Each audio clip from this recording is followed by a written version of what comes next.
What? Oh my God. Look at all these salutes that are coming your way. Oh my God. Can you accept that much respect? You're going to have to. Welcome to the show, folks. This is the Weekly Spinner Rack. I'm your host, Chris. And what do we do on this show? We talk about the past week's comic book news, as well as the comics that have come out this week, of which there were a lot, to be honest. Like, there was all sorts of stuff that is just amazing, and some older stuff that I am trying for the first time that I'm very excited to talk to you about. Some stuff that already came out, but it just took me a little while to get my copy. This book is incredible. I cannot wait to talk about some of these books. We'll do that a little later. First, we like to start by riffing on the news together, me in the live chat. I hear a cat. One of my cats wants to be famous. Notice anything different, folks? My barber had me part my hair on the other side. He said my hair wanted to go this way. I don't know if today it's agreeing, but yeah, I changed the part in my hair. So that's the kind of exciting news that you get when you tune in right at the beginning. There's only like less than 100 people here so far. You get that sort of extra stuff here. But it's lovely to see everybody. There's a bunch of hellos, so I'll just do some quick shout outs by clicking on your names. Really appreciate people tuning in and watching this show. That's kind of what makes it worthwhile. It wouldn't be as fun if I knew that I was just shouting out into the void. But I like doing this. I think a lot of people like being the center of attention, but not as much as this guy. Who has one thumb and likes being the center of attention? This guy. I do have two thumbs, but I was using one to control the mouse. So I really only had one free thumb to show that this guy likes to be the center of attention. Let me bring up a document here. Let's see. Hold on. Do I ever feel pressure to opine on a news story when you have no opinion whatsoever? If I really have no opinion at all, I guess I probably am going to ignore it. Yeah, I you know what? That's a good point. Every once in a while, maybe a publisher or a writer sort of like emails me or messages me a news bit, hoping that it'll make it on the show. And I don't know. I'm just sort of like, well, what do I have to say about that? And if I really just don't feel like I have anything worthwhile to contribute there, I'm going to leave it off of my document. At the same time, sometimes I'll include news items, and then as soon as I'm talking about it, I'm like, where am I going with this? There's no road path here, and there's nobody else to bounce my ideas off of, or let's start talking as I just think my thoughts through. So yeah, let's see. I am not up to date on Chainsaw Man. I only watched the first several, read the first several volumes of that one. I do respect that creator quite a bit, but I tend to like his one-shot mangas like Look Back a lot more than I like Chainsaw Man, for whatever it's worth. Congrats on being an adult. You have to be legally to watch this show because it gets pretty steamy as things go on. That's not true at all. All right, let's get into the news of the week.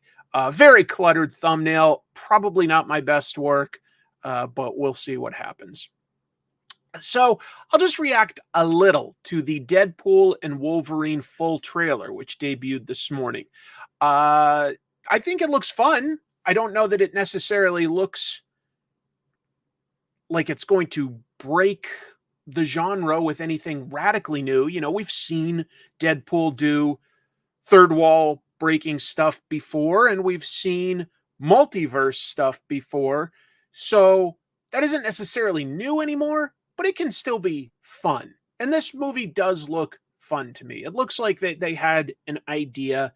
Yeah, I like this shot here where, a giant Ant-Man's dead body is being used as the base for villains. And if you look really closely here, you see like some characters from previous movies. You know, you've got Lady Deathstrike and Azazel, for instance. I was like, all right, that's fun. You know, they've got little jokes like up here while Deadpool and Wolverine are walking down the street. This store says Liefeld's Just Feet. I was like, okay, so, you know, there's some in-jokes that only comic book readers will get.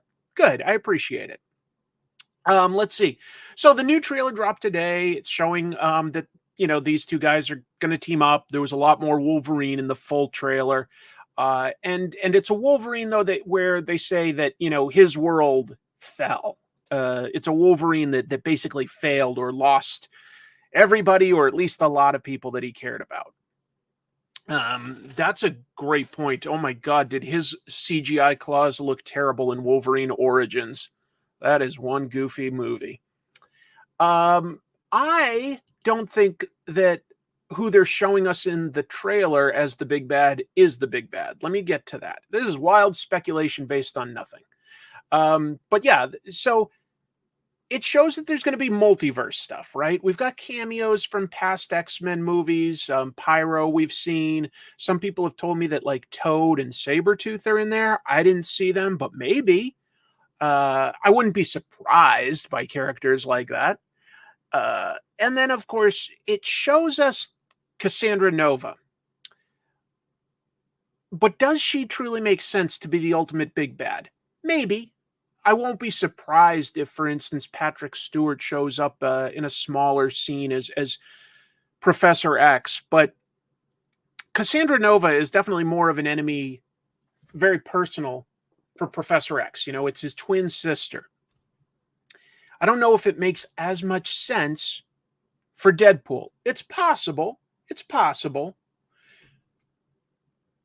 But what if she was just sort of who's bigger and badder? Well, let me argue my case, and you can tell me if you think I'm crazy or if you think it makes sense. So we've got from just the trailers, we know this. We've got multiverse stuff. We've got a bunch of TV screens in the last trailer, like he went to the TVA, and somehow they were using lots of TV screens to show classic MCU moments with characters like Captain America. That was an interesting way of presenting it. And then we've got meta stuff. We've seen, like, you know, that there's an action scene in the desert where there's a crumbling 20th century Fox logo. So you put all of that together, and the villain I think might make sense would be Mojo. Does that make any sense to any of you? If we're dealing with, you know, parallel universes and entertainment and meta stuff, I don't know. It just occurs to me that maybe this is all somehow being manipulated by somebody like Mojo. And I've seen no evidence to necessarily lock that in. You know, we haven't seen anything like, you know, a close-up on spindly legs. But it seems to me like that could be a villain that would make sense in a Deadpool movie, what with the third wall breaking. I don't know. Maybe I'm just wrong, you know. Thank you, Steve. All right, a taco for me. Right, Mojoverse is an alternate reality, so I'm just saying that there's like some possibility there. I dig that. You could say that goes against it, or you could argue that that's Marvel, like saying like, hey, maybe we should seed something about Mojo to refresh people's memory because he hasn't really been used a lot lately. A little in the comics. Excuse me. I'm just saying I feel like it's an idea that... Yes. You're right. I've been saying third wall breaking. Sorry, everybody. Oh, my goodness. That's hilarious to me. Yeah, I'm breaking the third wall. Well, what's that? That's the backstage. You know, fourth wall, if you don't know, is definitely a stage term from like actual plays, because you've got stage left and stage right. You've got, the backdrop. And then the fourth wall is that sort of invisible barrier between you and the audience at the end of the stage. And so I meant to be saying that Deadpool breaks the fourth wall, and I keep saying the third wall, which just means he'd be like, I guess, talking to the back curtain or something like that. Yeah, from these trailers, it sure seems like if Wolverine's going to wear his mask, it'll be for like 5 seconds. So who knows? Who knows? This is wild speculation on my part. I feel like, Deadpool doesn't necessarily have a ton of personal enemies, but there could be enemies that thematically make sense with Deadpool. And I'm not sure that Cassandra Nova necessarily does, but we'll see. We'll see. I'm not saying that it couldn't work either. I'm just saying that, like, there could always be another level to all of this meta adventure that actually makes sense with a particular villain. So just an idea I wanted to plop out there. Who knows? I might. Then again, to be fair, Shatterstar was briefly in Deadpool 2, so it's not like they didn't establish it a little bit. At least a little bit. But we've got more news than that. It's a fun trailer. It's a fun trailer. I don't think it's giving everything away. I think it's hinting at little things, but I'm pretty sure that they're keeping a bunch of surprises, to be honest. I really do. Marvel did something fun. They're to me, they're making more Red Band comics. I'll explain. But August 14th, there's going to be a new ongoing Werewolf by Night series. Okay, I could be into that. I like the character of Werewolf by Night. I don't think he's had a ton of great stories, but the idea of a werewolf in a superhero world is fun. I did like, actually, that black and white Marvel sort of special presentation on Disney Plus that they did with Werewolf by Night. I thought that was good. So yeah, they've got a new ongoing series. It's going to be by writer Jason Liu and artist Sergio Davila.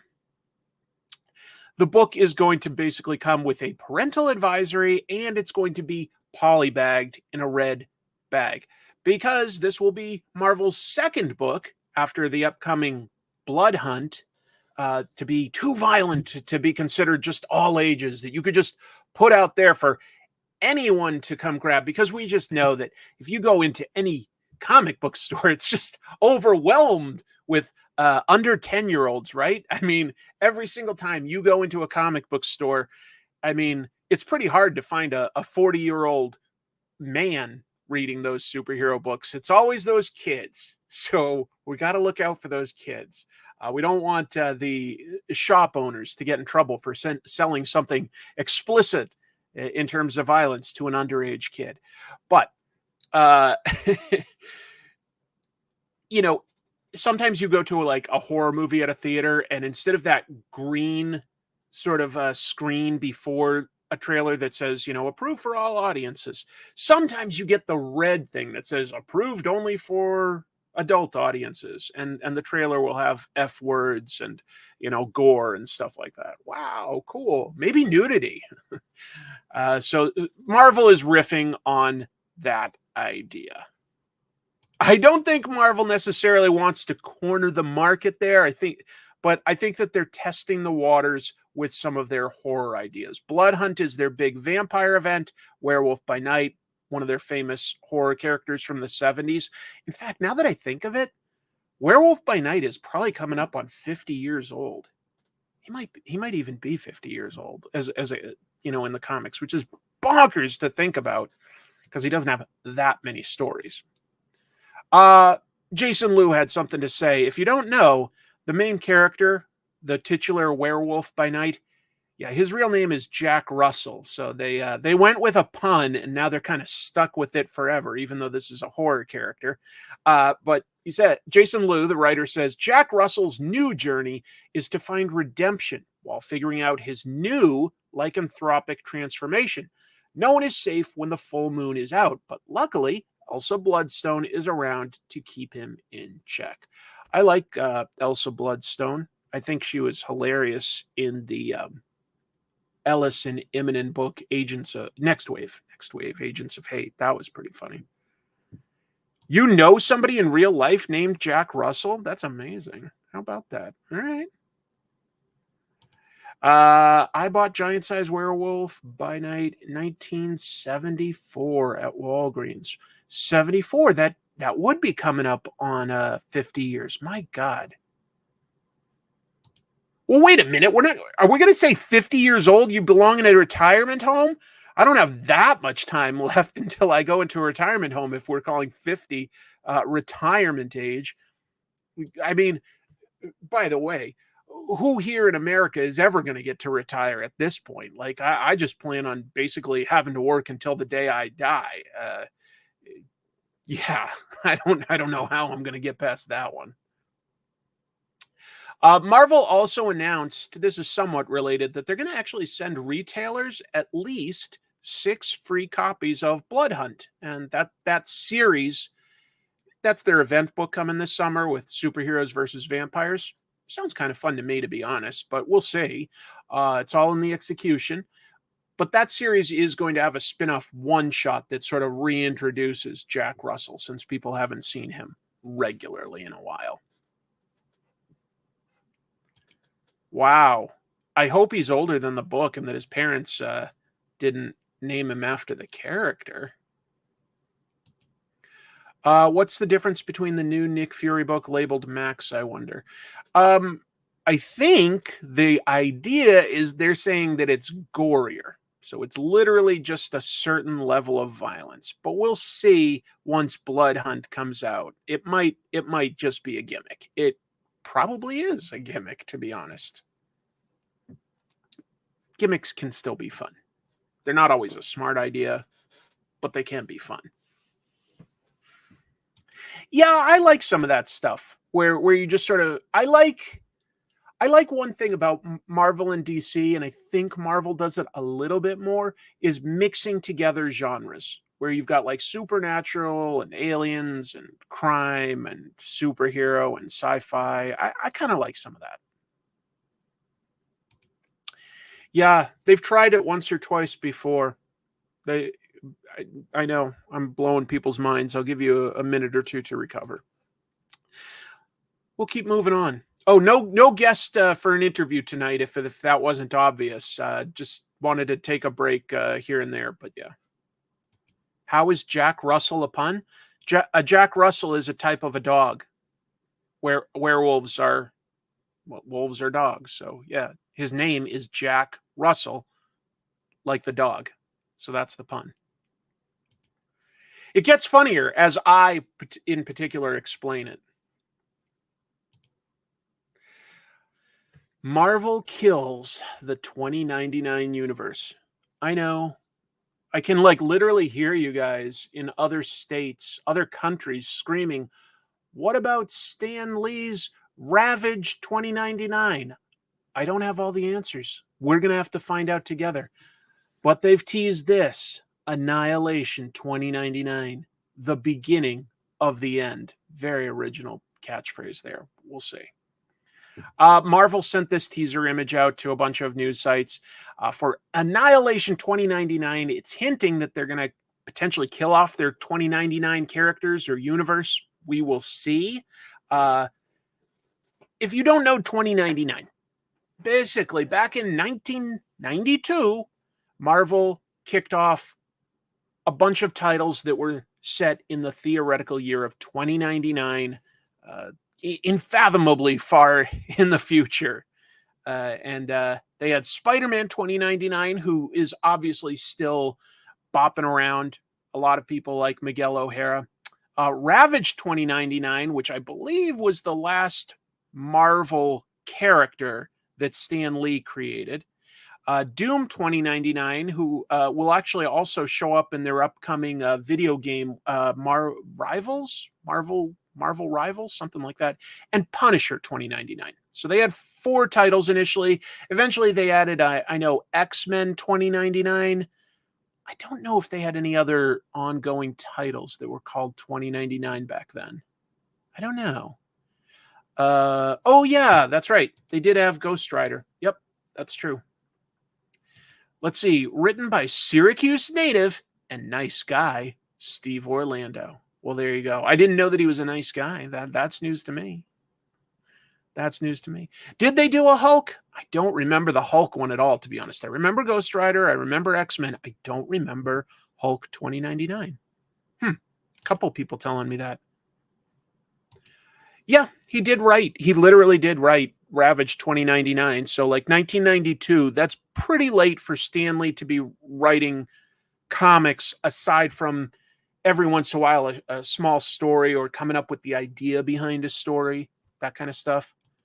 Let's see. Ghost Rider 2099 was gorgeous looking. The Omnibus is coming out this year. I do remember that they had a chrome or some sort of shiny cover for that first issue, and it looked kind of cool. Maybe, Francisco. There's a little bit more to say. So for what it's worth, Punisher 2099 seems to have been killed off in last month's issue of Symbiote Spider-Man 2099. So they are still, every once in a while, they put out an issue or a couple issues set in 2099. That is something that they return to every once in a while. Let's see. And also this teaser logo, some of you may have noticed. It uses the Annihilation part from their actual Annihilation crossover back in 2006. Now, that was Annihilus, traditionally a Fantastic Four villain, but very powerful, like cosmic villain from the Negative Zone. And he was,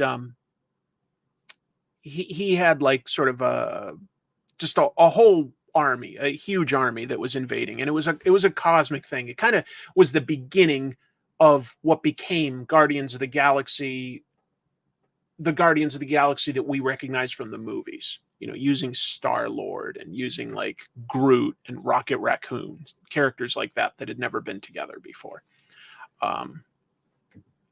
So yeah, I feel like if they're going to intentionally use this, it's either Annihilus and the Annihilation Wave or Ultron and the techno-organic sort of army that he had in the sequel for Annihilation. We'll see. I think NFL Super Pro 2099 is a super realistic thing to hope for. I would get my hopes up right now. I think Pastepot Pete 2099 is also super, super likely. I would put I'd put a lot of money down. Maybe I will get to retire. I'm going to bet on NFL Super Pro and Pastepot Pete joining the 2099 universe. Let's see how that goes for me. Marvel's going to launch a second Daredevil book here. You can see a cover here. If you're not up to date, Saladin Ahmed is writing Daredevil these days, and he's had Elektra also take up the name and the mission of Daredevil. This is her current outfit. It's a bit of a like sort of a redemption arc, and it actually seems to. I think it works pretty well. I think it's a decent costume too. I think it like a good blend of black in there. So this is going to be a spin-off book. It's going to be written by Erica Schultz. She's written the character a bit in the Gang War event right now. And then she'll be joined by an artist that she's worked with before on Hallows Eve, a guy named Michael Dowling. It's going to be 4 issues, so it's like, you know, not like an ongoing where they're going to be 2 Daredevil books every month, just sort of a mini series to explore Elektra a little bit more. And she goes to Madripoor. If you don't know about that, Madripoor is just this lawless land, like Hong Kong, but totally corrupt or something like that. Really like busy out in the South China Seas. And it says that she's going to go up against enemies like Crossbones and the new Punisher. And at first I was like, oh, I thought the Punisher was a good guy. But then again, Daredevil and Punisher have quite the history of clashing. Maybe Elektra as the new Daredevil going up against the new Punisher has a little bit of poetry to it. Just Marvel, you've done it again. Poetic. Yeah, I believe so. Oh, that's cool. Madripoor is a cool location that they haven't really explored too much in the MCU. It was used in Falcon and the Winter Soldier, but only a little bit. It was it's a cool it's a cool land that honestly, Larry Hama did a lot to build it out, where there was, like a crown prince that had like, his loyal supporters on the island. And there was a military that was always threatening to take over, really powerful. And then there was a lot of like underworld people that were actually running things with, successful bars and import businesses. So there was all these like cool different characters in a seedy locale. And if you ever go back, Larry Hama's Wolverine run was really fun, and Madripoor was as a location. He really built that out and explored it. Yeah, I like that. So there's more news though. Viz Manga has added some of their Marvel comics to their digital service. Yeah, Marvel and Viz have teamed up. They teamed up, they announced that back in 2022, and they've been printing physically a bunch of manga, and now it's coming to their digital service. Some of the titles that they've created include Deadpool Samurai, which has a lot of like parody stuff. Obviously, you can see this parody cover is based on a famous Demon Slayer manga cover. Wolverine Snicked. There's Spider-Man Fake Red. I want to talk about that one.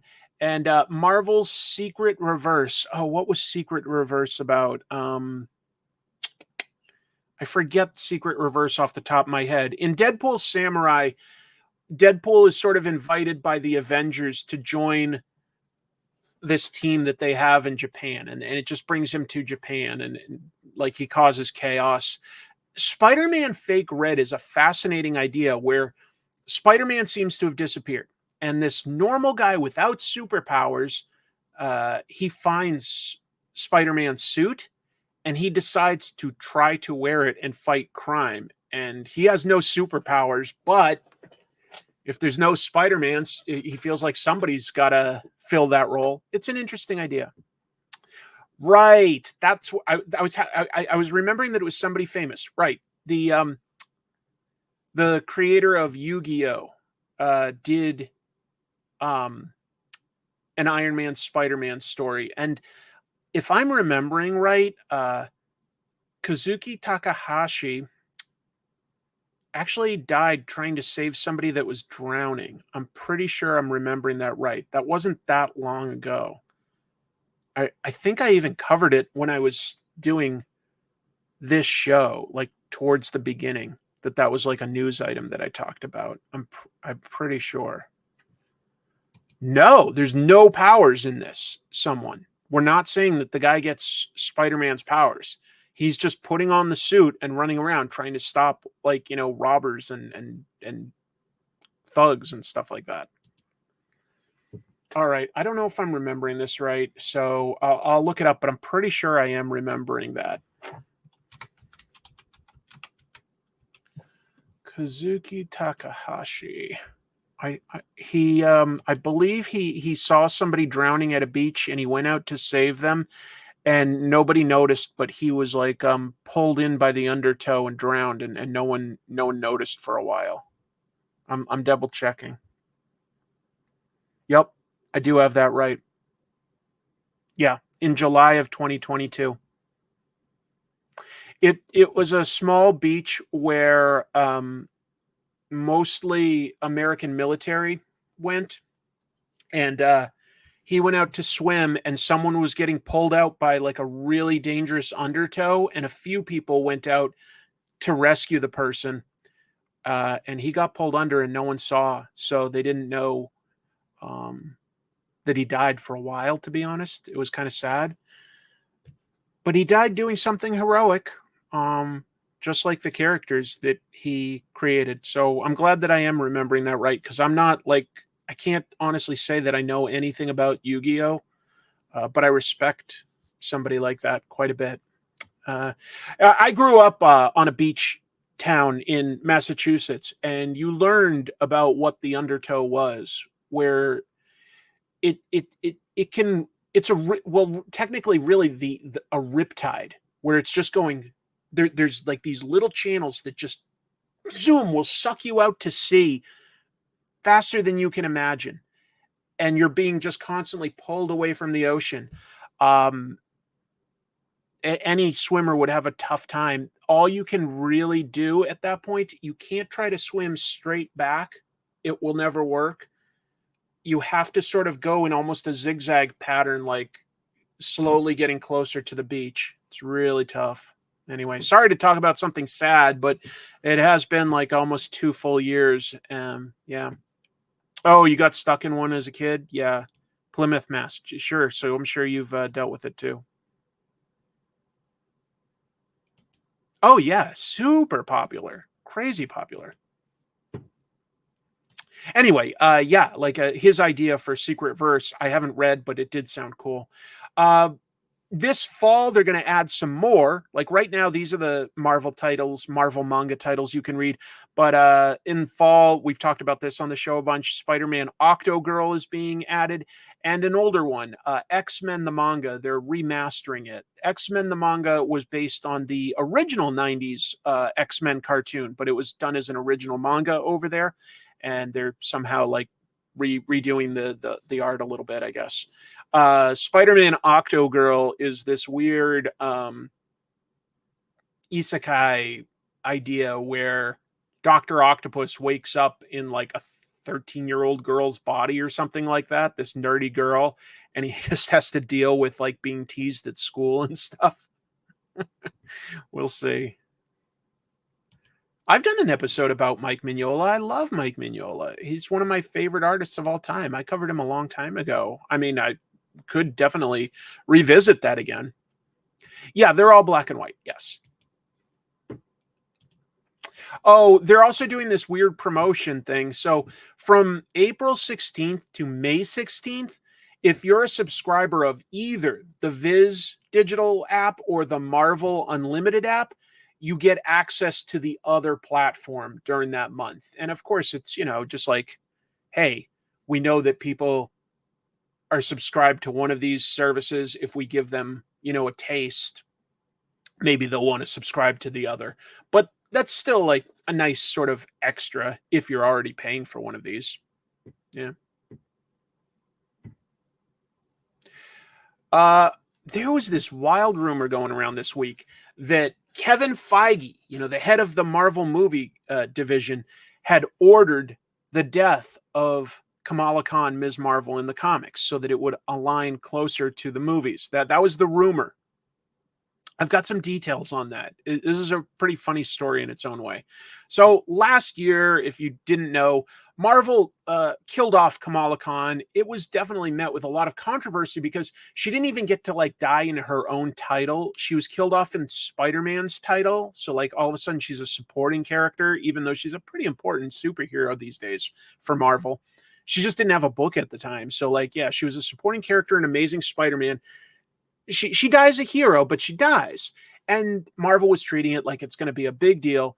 And then it was like 3 months later, she was resurrected because it turned out she was an X-Man. And if you don't know, the X-Men can currently, well, no, now they can't. But for a long time, they had these resurrection protocols. If a mutant died, they were able to rebirth them. And that happened to Kamala. It turns out, yes, she's an Inhuman, but she's also a mutant. And we still haven't been told what her mutant power is. She hasn't figured that out, but she is a mutant. Okay?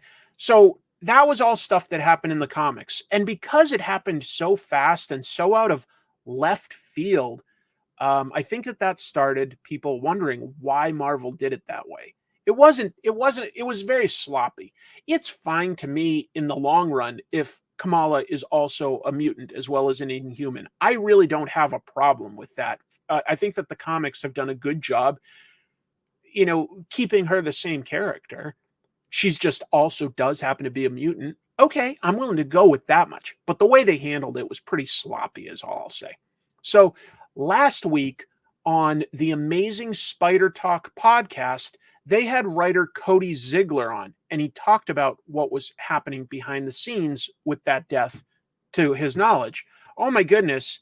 Thank you so much, Thank you so much. That's so kind of you. Hope I'm doing well. Let's see, drawing and listening along. Glad to hear you're drawing. That's awesome. I'm gonna try to draw later tonight. I've got a sketch, a very loose sketch to be fair, of Raphael fighting some Foot Clan members. I don't know. Yeah, it's pretty loose and pretty light. But if there's time, I'll flesh that out and ink it. I would like to it's their 40th anniversary. All right, I'll go back to the news. So this is what Cody Ziegler said. Zeb Wells was the writer of the Amazing Spider-Man issue that killed off Kamala. Zeb Wells had told me months before the plan, which was Feige was like, hey, I don't do this very often, but can you please do this to make things in line with Marvel because we have some stuff we want to do with Kamala. So Wells was like, bleep, I'm the guy that drew the short straw. People are going to be very mad that I have to kill Ms. Marvel. But, you know, that's what Cody said, and I believe him that, like, somehow he heard this, but there's probably something lost in translation. I don't know. But a Marvel spokesperson responded to and denied this news. They released a statement to IO9, and they told them that the decision to make Kamala a mutant was an editorial decision, from the comics, and it was in the making for a while, and that Feige was not involved in that decision-making process at all. So they've come out and said, like, no, that's not accurate. I feel like they probably would own up to it if it was the truth, right?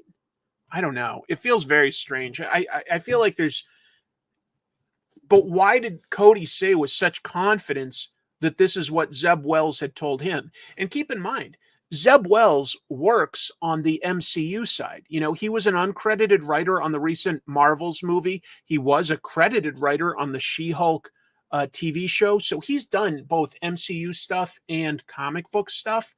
He would have been in the know. I don't know. Yeah, exactly. Who do I believe? Do I believe comics Marvel or movie Marvel? I don't know. I don't know. Yeah, they might not think it's that important, but I get what you're saying.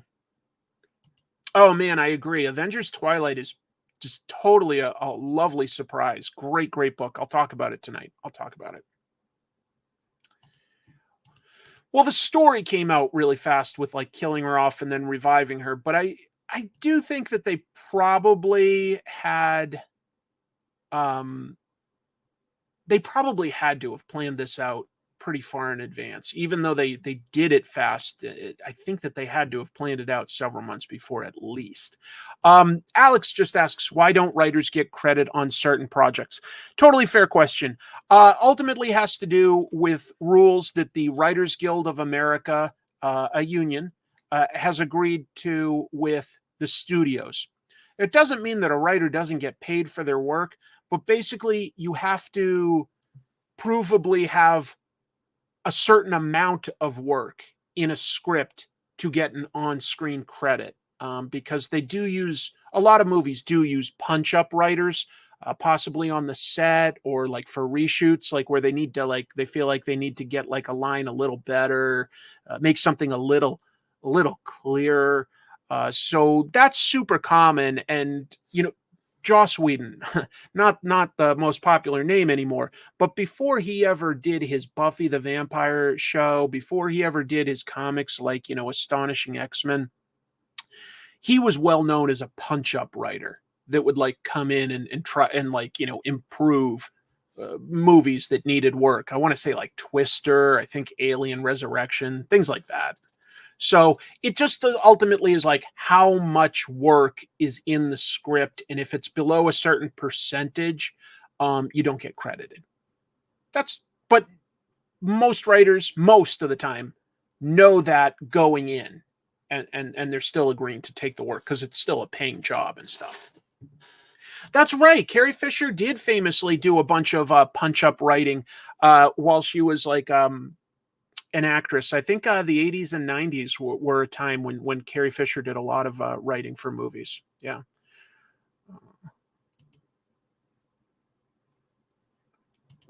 David Hayter, huh? I know he's a writer and I think a voice actor as well. I didn't know that he was a punch-up writer, to be honest, but that makes sense. It makes sense. Who knows what the truth is here? But it is a funny story that Marvel was like, whoa, no, Kevin didn't have anything to do with that bad decision. Oh, well, did he approve Secret Invasion? Because that's reason enough for us to all be mad at him for a few decades. Here, talking about earlier, like how Marvel can kind of do this, like crossover their superheroes with crazy stuff. We were talking about it with Blood Hunt. Well, here's another crossover. I have to admit, because of the creative team, I kind of like this idea. Disney bought 20th Century Fox. That means they have the rights to do Aliens. They've done a bunch of Alien and Predator comics. They haven't done Alien versus Predator stuff yet. We kind of all want that. We like the stuff that Dark Horse did there, but they are going to have Aliens crossover with Avengers. We'll see. The creative team is Jonathan Hickman and Esad Ribic, and they did, I think, great work on Secret Wars. I sincerely thought that was a good event. That was probably the last event that I actually enjoyed. Other events just feel sort of vapid or just meaningless to me.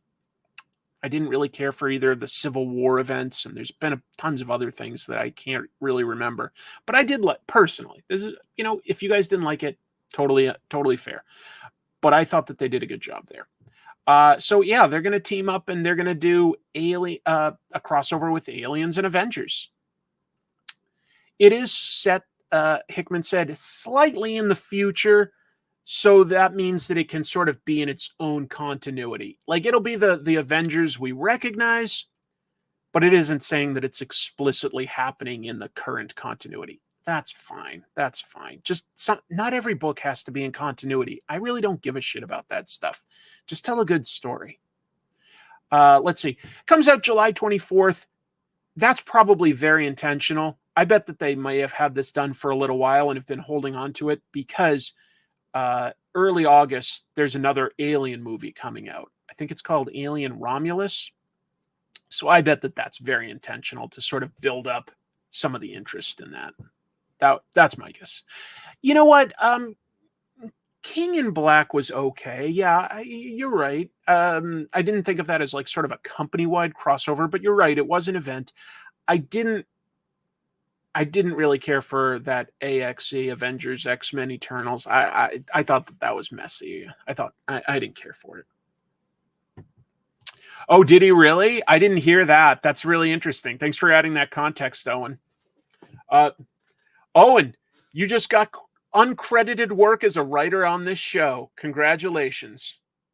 Who told me that Jonathan Hickman started this 2 to 3 years ago? Who knows? Who can even remember who wrote that? Anyway, I also wanted to point out this logo because some people were like, "Oh, that looks kind of familiar. That looks like this or that," and I go, "This is very intentional, folks. This is meant to mirror the Weyland-Yutani Company logo that has always been in the Alien movies. That's the evil company that's always trying to get the xenomorphs to Earth. They also used this same sort of style for Alien versus Predator, the movies, I mean. But yeah. So I think that that's a good logo, to be honest. I will say that even if the book isn't good, yeah, they did a good job on the logo. It's simple, but it's good. It's strong. I agree.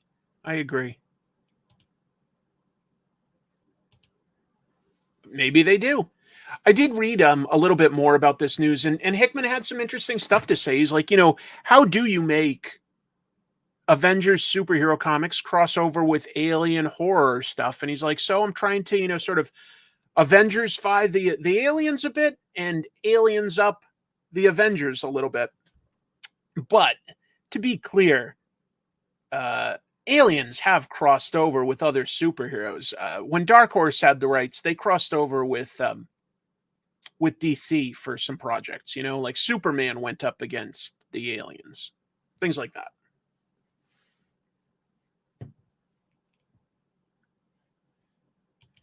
I think it sounds fun. There was recently, on sort of a similar level, the Wolverine Predator book, and I liked that story, but I wish that they had just chosen one single really good artist to do everything. I really liked the I'm blanking on the artist's name. There was one artist doing stuff that was set in the current day, and then each issue was a flashback to Wolverine fighting the same predator throughout different famous eras of his life. And that was a fun idea. I just wish it had like one consistent artist. That would have been fun. I think that would have improved it. But I think Asad Ribic is a very good artist, and I think that could be really good.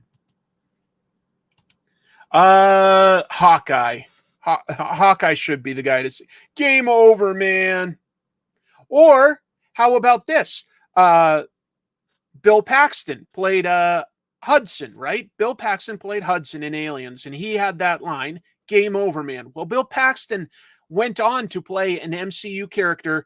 He was like an evil S.H.I.E.L.D. agent. He was the big bad of season 1 of Agents of S.H.I.E.L.D. So let's bring him back via CGI, or alternately, like, you know, you could like hook his body up like a marionette, and we will bring him back in this book. Isn't that a tasteful way to approach things? Yes, John Garrett. Great.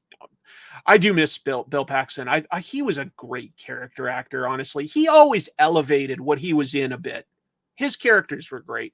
And I think he's the only guy to have been killed by a Terminator, a Predator, and an alien. I'm pretty sure he's the only guy to have been killed by all three. Oh, man. That actually would be kind of fun to see, like, the Xenomorphs at some point go up against the Brood and the X-Men. That could be like a good sequel idea.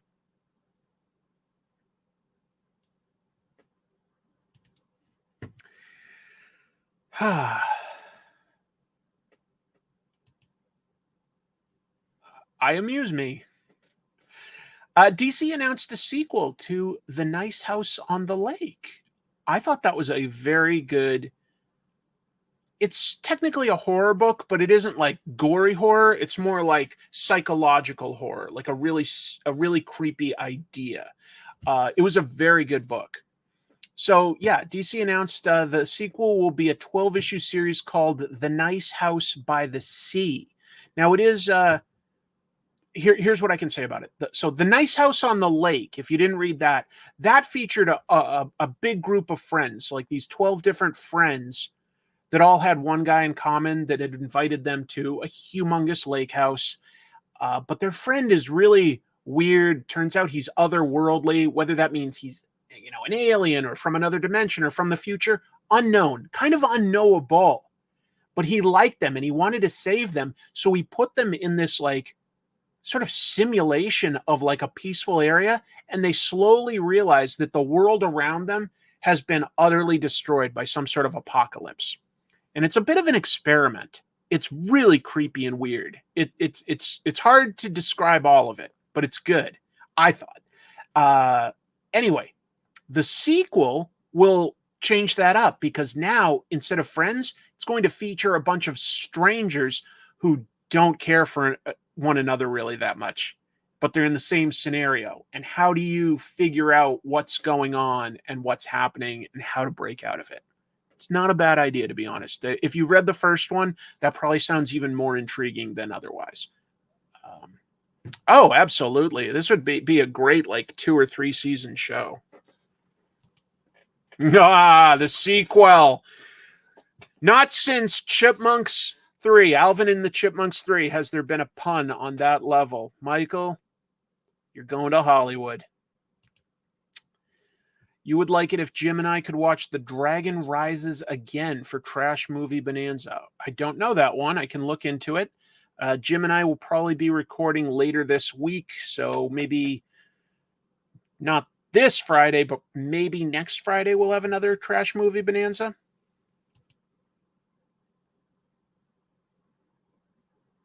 It's got Bruce Lee, the guy from Kung Fu, and Popeye facing off against Dracula, Michael Corleone, and James Bond.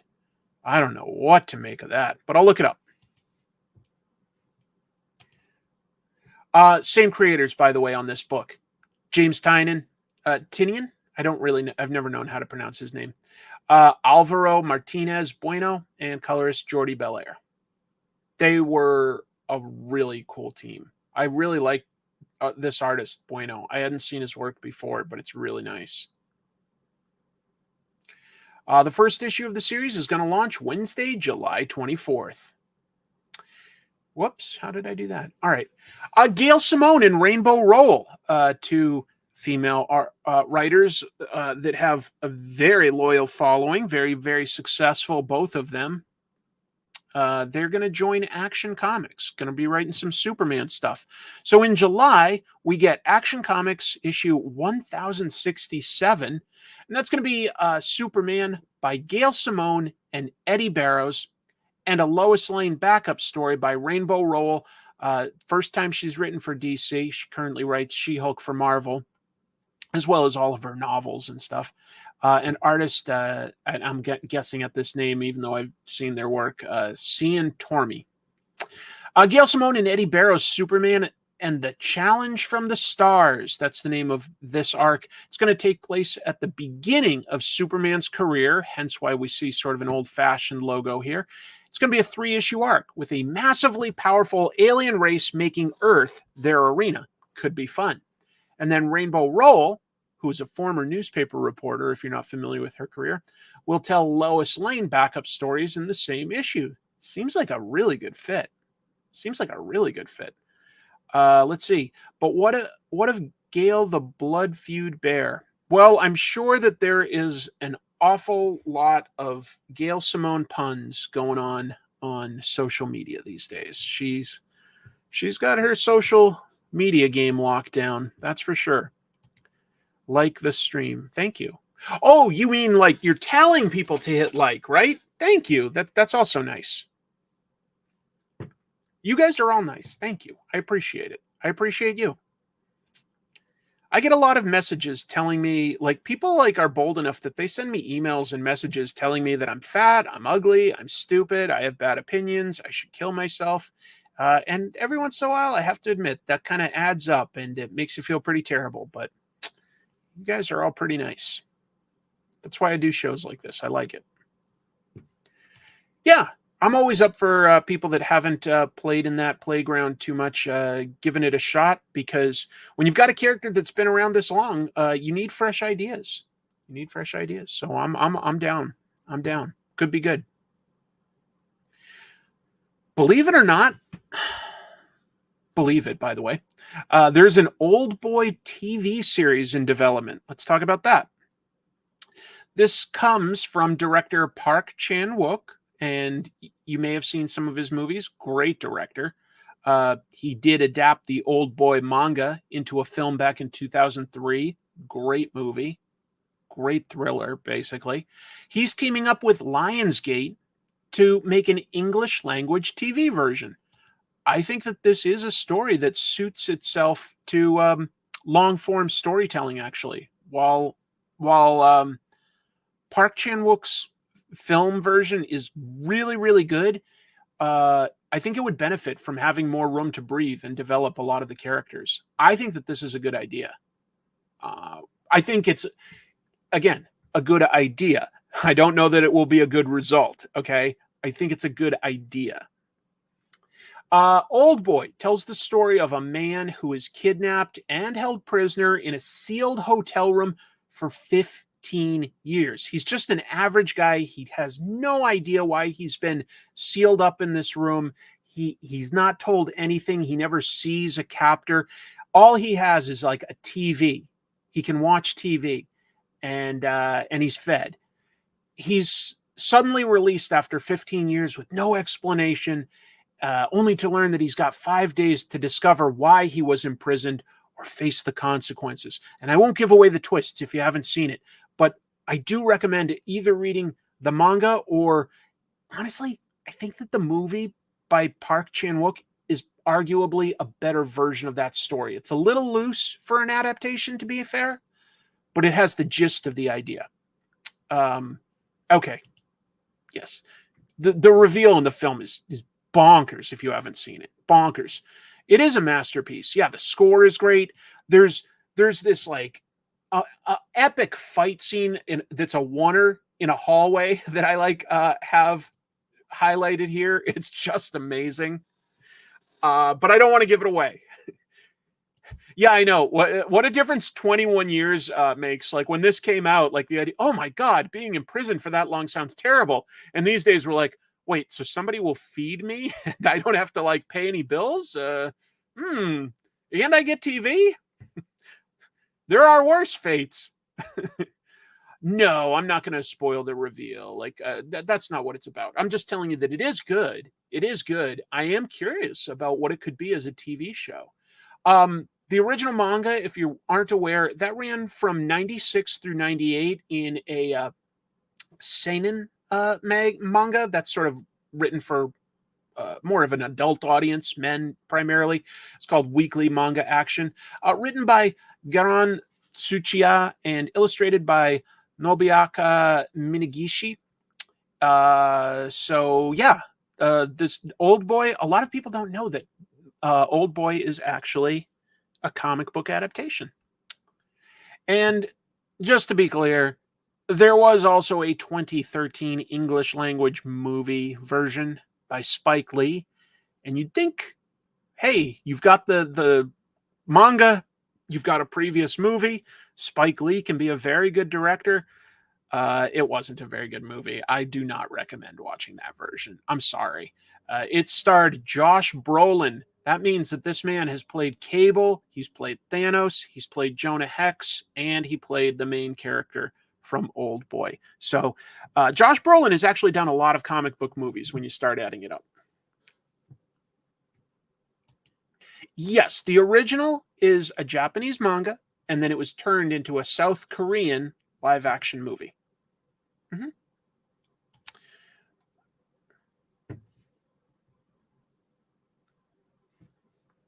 I never heard about that, but I have to admit, I didn't follow too much about the movie after it got such bad reviews. I was like, I don't mind like watching just about any kind of a movie, even if it's bad, but I sincerely like Oldboy. And when that got such bad reviews, I was like, I don't want to spoil my memories by watching an inferior version. I don't want to. So we'll see. Oh, I think it's very iconic. Absolutely. Absolutely. Moving on. I don't know where that will end up, but Lionsgate is developing it with that director. So there's reason to be hopeful. This was, in my opinion, the funniest story I came across this week. A prison correctional officer on Rikers Island got in trouble for smuggling drugs in Demon Slayer manga. Let me explain. That's true. Yeah, the director, Park Chan-wook, also did Snowpiercer, which is based on Belgian Bande Dessinée. So, yeah. All right, let's talk about this crazy news. So, Rikers Island, I've got I would consider him my best friend, is in charge of the therapy over there. But I did not find this out from him. I didn't. But yeah, a correctional officer named Darius Murphy testified at a Brooklyn court this week that he smuggled drugs into prison in soaked pages of the manga Demon Slayer. There were like, when they grabbed the issues, there was this oily residue on a bunch of the pages that tested positive for K2 and either fentanyl or heroin. Beats me how they do that. So I guess you could like either touch it or lick it and you would get high. So Murphy testified that a bully gang member, that's a big gang in Brooklyn, a bully gang member slipped him some manga to hide in a janitor closet in the prison for the gang. So they soaked pages of the manga and got this correctional officer to bring it into the correctional facility. And but here's how he got caught, okay? Murphy is a fan of the anime, and he decided to hold on to the second issue so that he could read it. And that delay meant that investigators heard these rumors, so when he tried to bring it into the jail 2 weeks later, investigators intercepted him. So, yeah. I don't know if he is... I'm sure he's in some trouble, but I know that he's testifying against the gang, the people in the prison, because they're the ones orchestrating this. So I don't know if he gets to keep his job or not. I will say he's probably not the one that's going to get in the most trouble over this. The gang is. But I think that's hilarious that, like, he was like, I am being paid to bring these drugs in, but I kind of like to read this first. I'll take the drug-soaked manga home and read it carefully. Oh, darn. Somebody told me, like, that he directed it, and I just took their word. But you're right. Bong Joon-ho directed that, and that was the same director as Parasite, right? And The Host? Yeah. Thank you for correcting me, actually. I appreciate that. So, yeah, this image that I used was, like, courtroom evidence. So this was, like, what they showed in newspapers. So this is just the craziest story to me, that drugs were being smuggled in a popular manga. I don't know if it contributed to their sales or not. Yeah, watch. As soon as this is busted, like, Demon Slayer, like, drops, and it's like Chainsaw Man is actually the #1 selling manga. Demon Slayer isn't that popular. No. Too funny. Yes, Snowpiercer with Chris Evans. And I think Chris Evans played the most comic book roles. Josh Brolin's been in a lot of comic book movies, and when you add up all the Professor X appearances and Wolverine appearances, obviously Hugh Jackman and Patrick Stewart have been in tons of comic book movies. But in terms of the most comic book roles, I'm pretty sure, unless you count just voice actors, that might change it. But Chris Evans, of course, Human Torch, Captain America, the Sniper in The Losers, that movie star guy in Scott Pilgrim, the main guy in Snowpiercer. He voiced Casey Jones in the 2004 TMNT movie. A lot of comic book movies. I thought of that same scene, to be honest. Hard Boiled is arguably my favorite overall just action movie. Love that movie. A Witchblade reboot is coming. A Witchblade reboot? Wow. That's a pretty famous character, though. So in a way, it's kind of strange that it's been several years since they've used Witchblade. It was 2007? My bad. I was close. So yeah, Top Cow is bringing back Witchblade in a new series with a new issue #1 set for July 17th. It's a reboot. So this new series comes from Marguerite Bennett and artist Giuseppe Cafaro. Not too familiar. Obviously a cover by Mark Silvestri, the creator. So unlike there was a previous Witchblade relaunch that ran from 2017 to 2020. And that was after the original 95 series concluded in 2015. That was a good run, by the way, 20 years.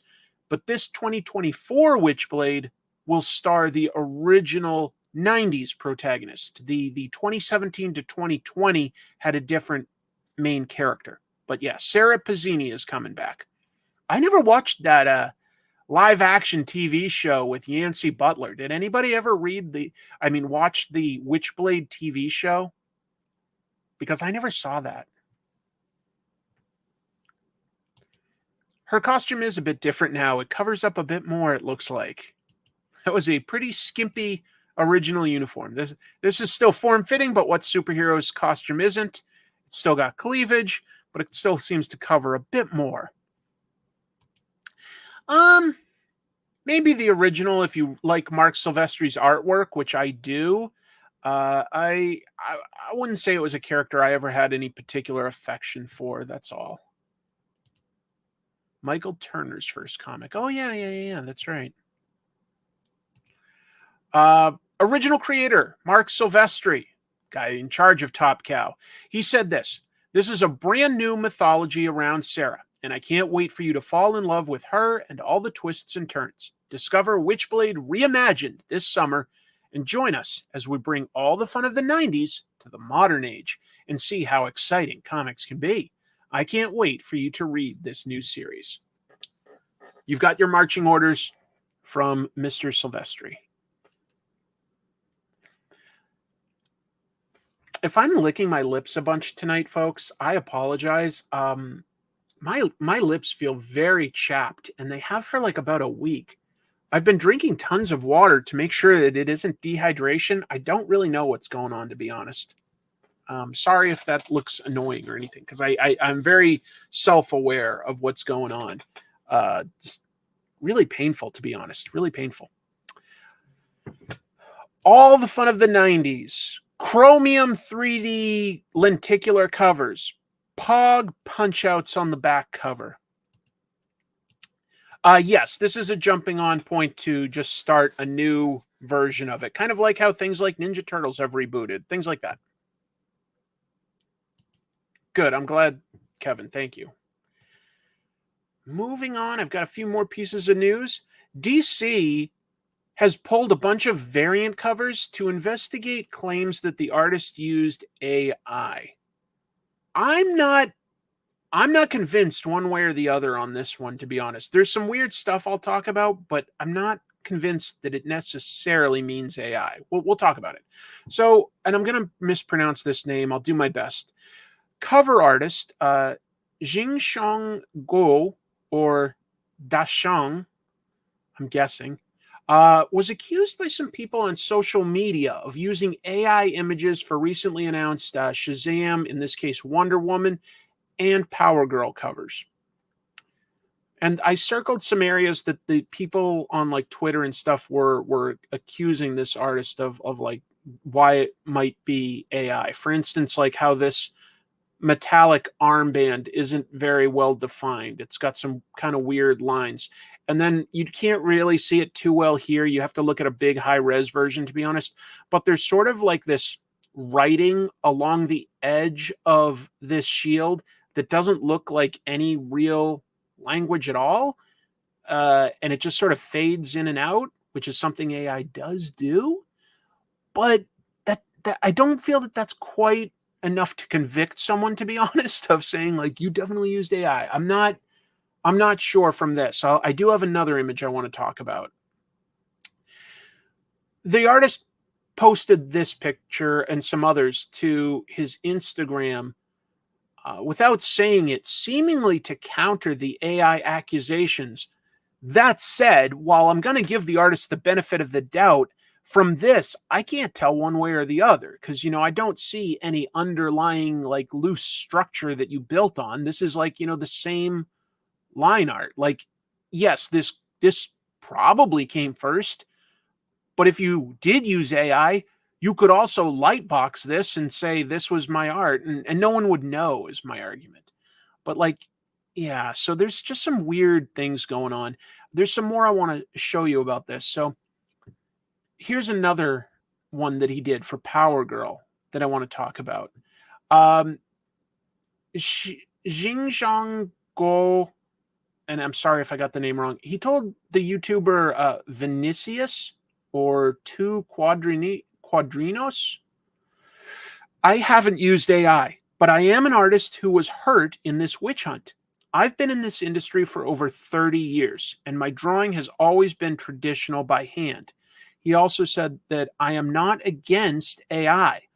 I think it belongs to the field of science. It doesn't concern me, and actually, the development of AI has nothing to do with me, but I am grateful that AI can provide me with accurate translations. But there's different types of AI, aren't there? I think we're worried about AI imagery specifically taking from other artists without their consent. So what did DC do? Well, in addition to pulling these covers, they hired Dave Johnson, Dan Panosian, and Cully Hamner to create different variant covers while they investigate. For instance, this is Dave Johnson's cover, and that's fantastic. You know, all of these guys have been working forever. We can see how they work. If we look at this Power Girl, do you see how there's these weird sort of strands here? It's very unclear, like, what these are. Like, is that her hair? Because it acts sort of like her hair. But then if you really look closely here, it like literally seems to connect to her belt. That one was the weirdest one to me out of looking at all of this. I was like, that I can't understand. If it's not AI, I don't understand what the artist was going for with these strands. I just, you know, that clearly isn't a part of Power Girl's look if we just look at like another artist. So I don't know what all these strands are. I mean, if it's just there for artistic impression, I guess that's fair. I just don't understand it. Like, it literally seems to connect to her belt, but also be coming from her head. So yeah. You know, if I jump back like to this, I'm like, maybe not. There's nothing that like really, and there's also a Shazam cover, and I look at that one and I'm like, I don't really see anything that's like convincingly AI. And in this one, I'm like, I'm not so sure. The only one that I do have questions about is this out of 3 covers. And I'm like, I don't know. Like, I just don't, if it's not AI, I personally don't understand what these sort of cords or hair is. I don't get it, but it's not necessarily enough. I don't know. You think that's probably AI? I don't know. I doubt that Xing Shang would go on their live stream and nitpick Chris's art. Well, I didn't just pull up his art to nitpick it. I pulled it. I'm talking about it because of the news that DC pulled these covers and hired other artists to do this instead. So I'm talking about it in the sense of the news. And I'm saying I'm not convinced, but I'm also saying that on this specific one of 3 covers, I just don't understand what's going on there. But anyway.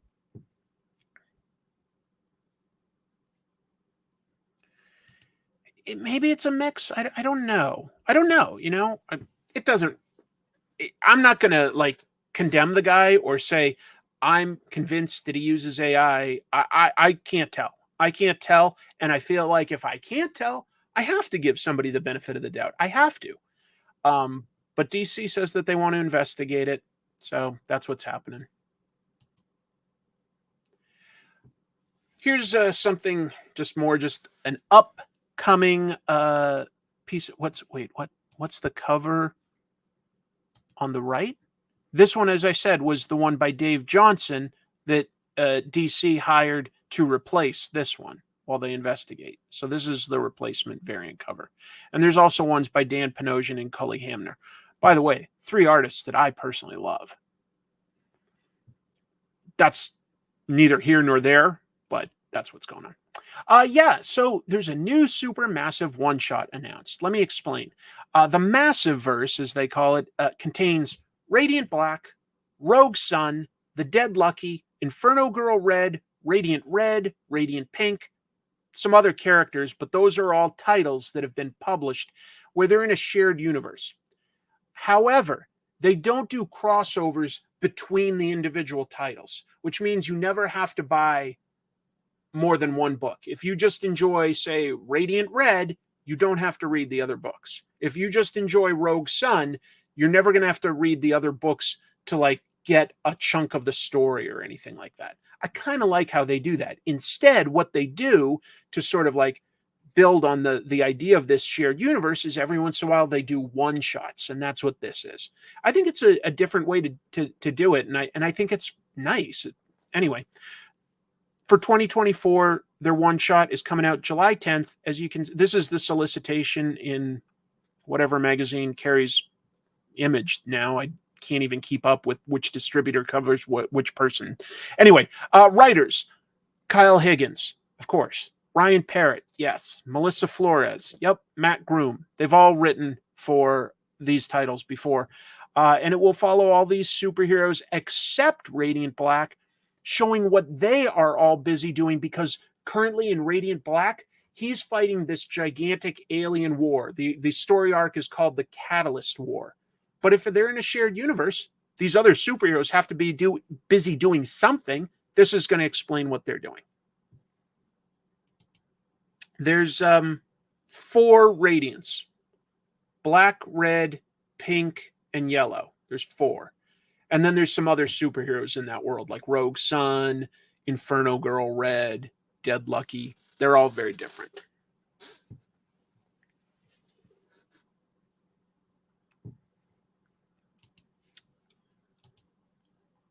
I think that these are good books, by the way. Some of them I've enjoyed more than others.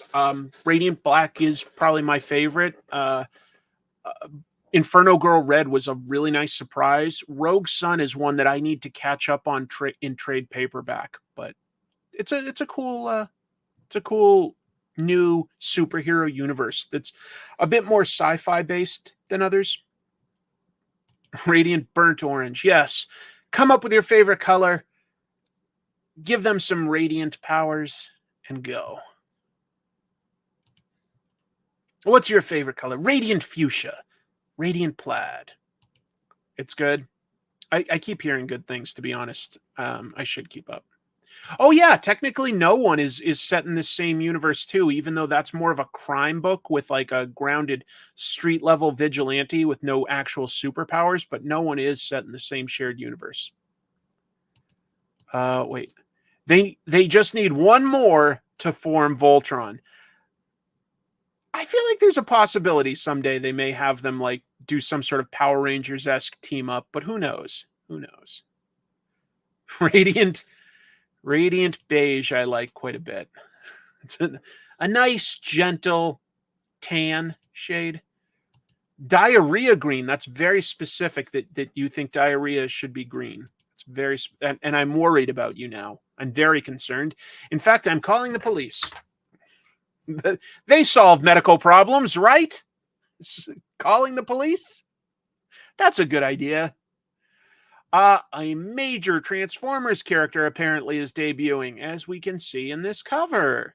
So, if you don't know, there's going to be an Energon Universe 2024 special. Got 3 stories set in the Energon universe, complete stories, completely new, not like a teaser for something that's coming up. It's just got 3 short stories, one by Kirkman and Lorenzo De Felici in the Void Rivals comic, from that comic, one by Joshua Williamson, and I forget which artist is working with him, for G.I. Joe, and then there's going to be a Transformers story. So they're all in the Void Rivals universe. So basically, this book comes out free on Free Comic Book Day, and if you miss that, it's then going to be for sale a couple days later on May 8th. But then we just this week saw that there's going to be a variant cover, and that's by Kerry Randolph. Great artist. Always loved Kerry. He's done so many great things.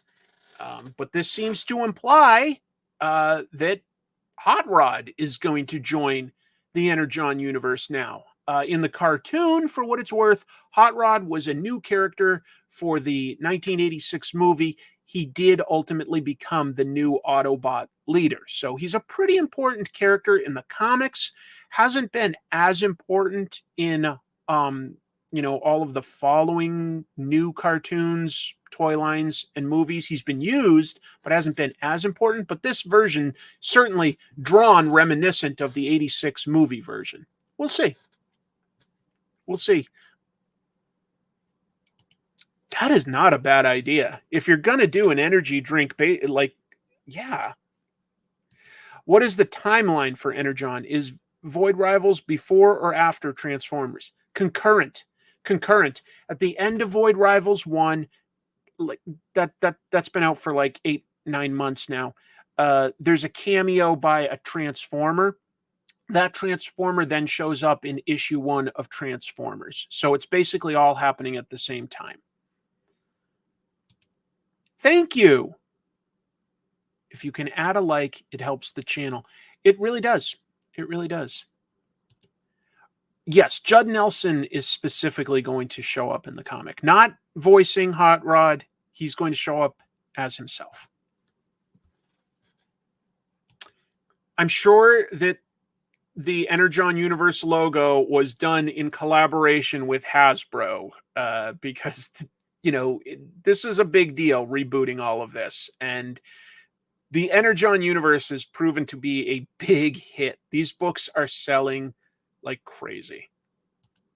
Do you? Interesting. I have to admit, I didn't dislike Rodimus, but I never liked him as much as Optimus Prime. I always preferred Optimus Prime as the leader. He was my favorite. Yeah, I wanted to like Rodimus more, but he just felt so indecisive and not as fatherly as Optimus Prime was, which is what I wanted when I was much younger. I preferred Hot Rod to Rodimus Prime. I liked Hot Rod because he was, you know, just a skilled warrior. Yes, he was a hothead, but he actually could sort of back up his bravado with skill. So we'll see what happens. But this does seem to imply that they'll be bringing in that character. We've seen hints that Springer, who was also in the 86 movie, will be showing up in Void Rivals very soon. The last issue of Transformers gave us Ultra Magnus, and the issue before that gave us RC. So they are bringing in a lot of those characters that were introduced in later years. Do I prefer The Touch or Dare to Be Stupid? I'm a big fan of Weird Al. I really respect him. He's funny. He's a talented singer and musician, and I think he's often very funny with his parodies. But it's probably all nostalgia. I probably prefer The Touch a little bit more. You know, I could only name 2 Stan Bush songs for you, and they were both from the Transformers movie, but I do prefer The Touch. Fun question. Yes, Crichton. Ba weep, gran up weep, nini ba. Moving on. The largest manga piracy site has also gotten the largest fine in Japanese history. Let's break this down. So, Manga Mura was the name of the site, and it has been forced to pay the largest cost in damages in Japanese history following a verdict April 18th. So just 4 days ago at this point. 4 days ago. This was the guy that ran the site.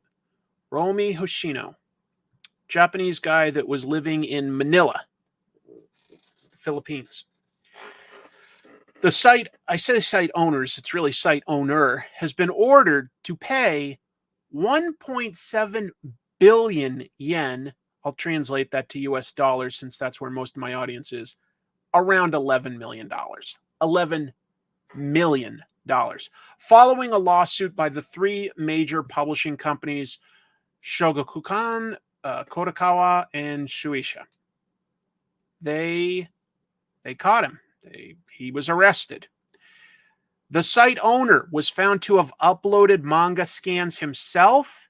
So he tried to say that, hey, you know, I'm just showing third-party uploads and link to stuff. But in court, they were able to prove, like, no, I guess this guy uploaded at least some of it himself, as well as running the site. It had hundreds of millions of viewers, this piracy site. He claims that he has no money, and he's considering requesting a retrial. Guess why not? What do you have to lose at this point? He was previously sentenced to 3 years in prison back in June of 2021. So this case has been going on for quite a while. Yes, just because you're fined, it doesn't mean that you have it to pay, but it might mean that you're literally legally obligated to keep paying for possibly your whole life. It's not something I would ever risk. I'll tell you that. It's not something I would ever risk. So, yeah. Yeah, I agree. He does look young, but apparently he is an adult. I don't think that they make this kind of money. I believe him that he probably does not have $11 million. Now they usually do seem to have, from the articles that I saw like, in all the coverage of this, they have like shots of the Manga Mura site as it existed back in, I guess, like 2020, and they do seem to have ads on them. So I guess you do make, ad money, but I don't know how much. I can't imagine you make 11 million. I don't know. Maybe you do. Maybe you do. I have no idea. I have no idea. I don't think that they did. I could be wrong, but I'm pretty sure that it was just up there for free. But Japan takes piracy very seriously, and it's kind of hard to reconcile that because they're very casual with enforcing copyright. They do enforce it, but if you, for instance, make like a fan manga and print up, a couple hundred copies at a convention and even sell them in stores, typically the publishers will not come after you for that, for fan-made stuff based on their intellectual property. Instead, they look and say, like, this person might be talented enough that we could like hire him and use him in the industry. So they're way more casual about that than how much here in America we crack down on people that are using intellectual property. But piracy, they've got like a zero tolerance for. So they go after anybody. There was I forget the name of the other site, but we reported on it on this show maybe last year. There was another big manga piracy site that got like raided and the owner got arrested. Yeah. Well, you say illegal, and basically what I'm trying to say is they don't consider it as illegal over there. To sort of like, if you wanted to make your own Ninja Turtles book or your own Thor book, more realistically, you'd be creating your own like Chainsaw Man comic or your own spin-off of One Piece or something. They're gonna allow a certain amount of that, and they're not gonna call it illegal. But there is a line that you could cross at a certain point if you were making a certain amount of money. But they're more flexible in a certain aspect than we are, and they're way more hardcore than we are in another area. Yeah, if you've ever been to an actual used comic book store in Japan, there's always going to be a huge doujinshi area, and it's fun. It's cool. Yeah, it's more like fan fiction is what I'm saying. Yes, fan fiction. Thank you for adding this. Yes, the Helsing author pretty much started his career with hentai fan art, and Toyotaro got his start with Dragon Ball AF. I don't know Dragon Ball AF, sorry. Two Piece Man will be next, yes. Anyway. Sucks to be this guy, doesn't it? That is a lot of money. And, generally, from my understanding, pretty hard to, once like a conviction has been issued, like to overturn it. I hear it's pretty difficult, but we'll see. EC Comics is returning. Sort of. I'll explain. But I just did an episode this past week on my main channel, Comic Tropes, about Wallace Wood's work on EC Comics, and it really can't be overstated. Their stuff in the 50s was awesome. It was fantastic. So on July 24th, Oni Press will release a new EC Comics horror anthology, and it's being called Epitaphs from the Abyss. Essentially what's happened is Oni partnered with the William M. Gaines Agent Incorporated to license the brand. Bill Gaines was the publisher of EC Comics, inherited from his father. It's going to be a 40-page anthology, and it looks like it's going to have 4 stories, 4 10-page stories. It's got work from writers Brian Azzarello, Chris Condon. His book, That Texas Blood, is great. Jay Holtham, not as familiar, and Stephanie Phillips. and artists Jorge Fornes, Phil Hester, Peter Krause, and Vlad Legostev. Sorry if I couldn't get that. Well, while EC, really didn't publish too much into the 60s, and their great stuff was really more like 49 to about 55. Most of that stuff has been collected again and again. So there are lots of current trade paperbacks and omnibuses if you want to get it, because those are books like Weird Science, Crime Suspense Stories, Two-Fisted Tales, Vault of Horror, Tales from the Crypt, a couple others that I'm just blanking on right now. So it's not hard to look up sort of like EC Comics trade paperback or EC Comics anthology, and they were all anthology stories, short stories, but done by the best writers and artists at the time. Best at the time. Thank you, Harrison. Oh, thank you. That's really nice. Yes, Adam, good question. Yes. Right now, this is a one-shot, although I'm sure that the goal here is, if it sells well, that I'm sure they want to continue to license this brand and have that as sort of like, a new series of books that they could do. Oni. Yeah, Haunt of Fear, so good. Do I recommend any? The thing about it is that the same talent would cross over on all of the books. So it's more about finding out what kind of stories you prefer. They've got for instance, Two-Fisted Tales are all like sorts of really scary war stories, the horrors of war throughout the ages. Crime suspense stories is horrific thriller stuff, but it's all people trying to get away with crimes. And then that crosses over so closely with Haunt of Fear, Vault of Horror, and Tales from the Crypt. I think Tales from the Crypt is very well remembered for a reason. I think it's very consistent. I personally also like Weird Science and Weird Fantasy Science. I think that they had a lot of great stuff, but they just had great artists. Great artists. Yes, definitely hide it under your bed so that your mother won't find it, because then she might read it and start buying it before you can get it. So that's the trick. Anyway, you can't go wrong really with any of it. It's all really solid stuff, and you might go down a rabbit hole once you try some of it, because yeah, it was really good.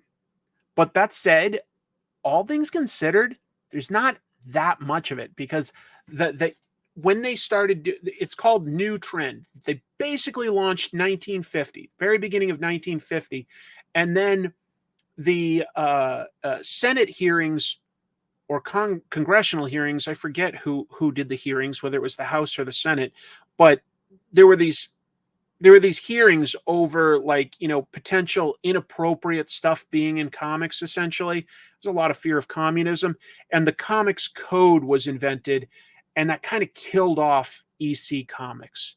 And that was honestly a lot of the other publishers intentionally creating rules to kill off EC Comics, because EC Comics came out of nowhere almost and was instantly like the best sellers, which only left them with Mad Magazine. Well, yeah, Mad Magazine. And Mad was also fantastic and had the best artists and writers throughout the 50s. But their horror and sci-fi and crime and war comics all kind of got killed off within 5 or 6 years.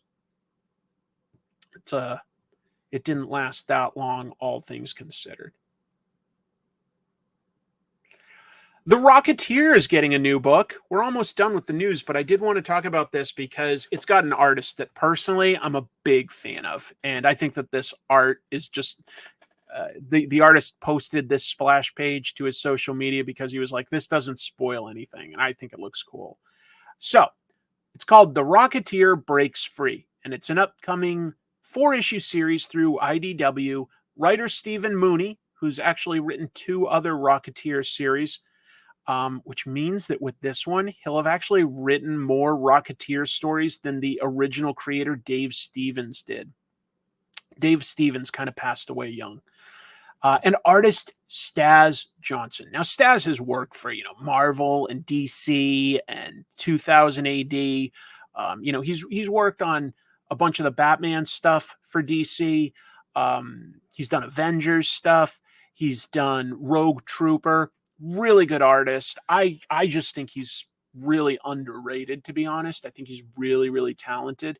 And I think he's a good fit here because he likes drawing in his own sort of free time. He loves drawing sort of 1940s adventure stuff. And that's when Rocketeer takes place, is in the 40s. This comes out July 10th. I thought I'd just share it. And the story is Cliff Secord. His girlfriend Betty gets hired to film a movie in San Francisco. So he and his sort of mad scientist friend Peavy tag along, and they get sidetracked into an adventure. What that adventure is, they haven't said. Yeah, Staz did a bunch of Robin. That's absolutely right. IDW is doing pretty much okay, to be honest. Yes, they did some downsizing, but a bunch of their books are selling very well. The Ninja Turtles stuff sells incredible, especially Last Ronin. Huge, huge, huge hit. Cannot be overstated how huge. Their Star Trek books have gotten a lot of acclaim, and they still get licenses for things like this, like Rocketeer, which I have to admit I'm a little surprised by, in that my understanding is that Disney bought the rights to the Rocketeer to make that movie. I could be wrong, but I thought that they had the rights, which is just would make it a little weird that IDW is licensing that instead of, say, Marvel producing it. But I don't really know. I don't really know how the rights for that all shook out. Maybe the comic book rights were separate from the movie rights. I really don't know. But it is kind of funny to me that Disney made that movie. And I think that they made some kids animated show not too long ago. So they definitely still have the rights to the Rocketeer on some level. Maybe they are licensing it to IDW. I really don't know. Let's see. Rocketeer Cargo of Doom, I like that title, was a lot of fun. Mark Waid and Chris Samnee having dinosaurs fighting Cliff. I like how the Rocketeer universe has every pulp character exist in it. It's a good pulp world. Yeah. You think that the Stevens estate still owns it? I don't know.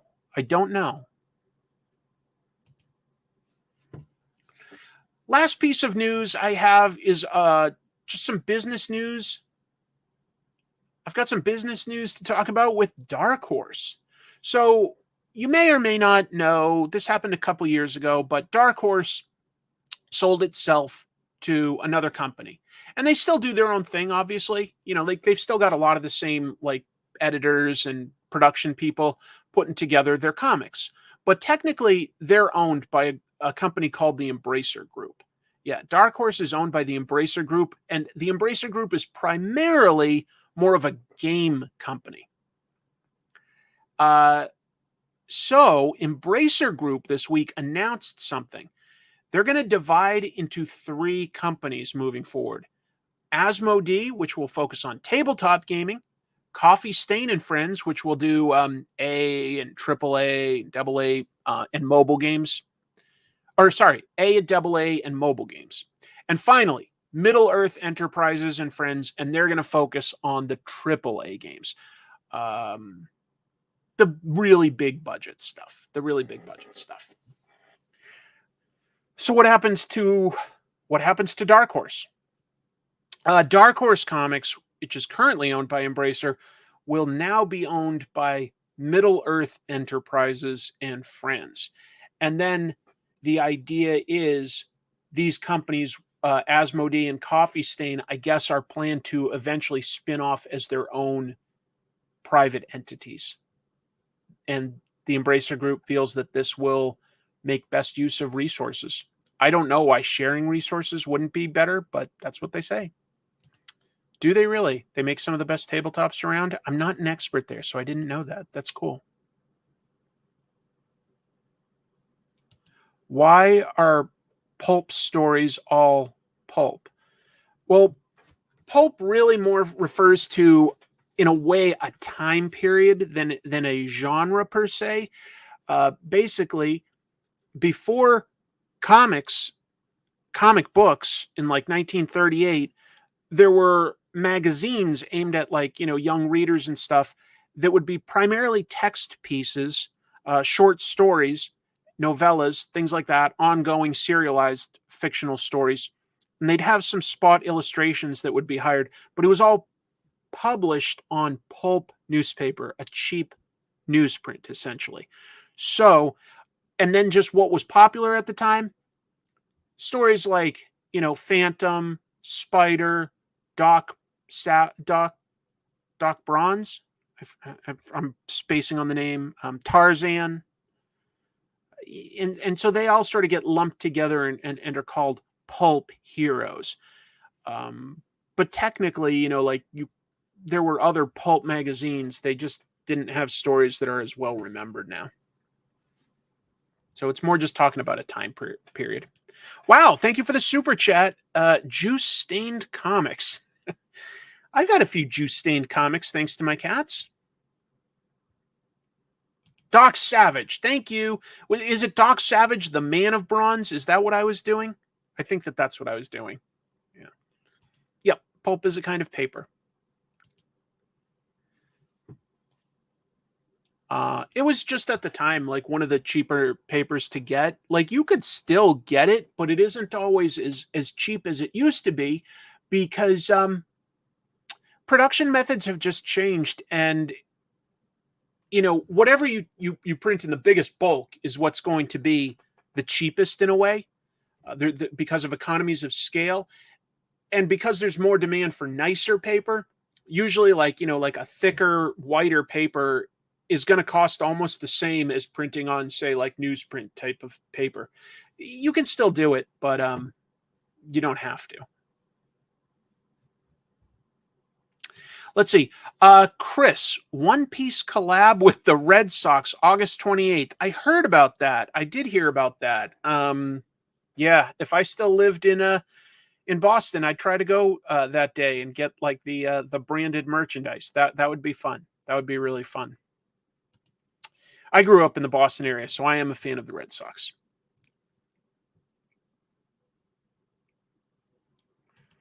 But that's all the news, folks. So instead, what we should do now is talk about comic books, because there are some awesome comics that came out this week. Oh my God, I can't wait.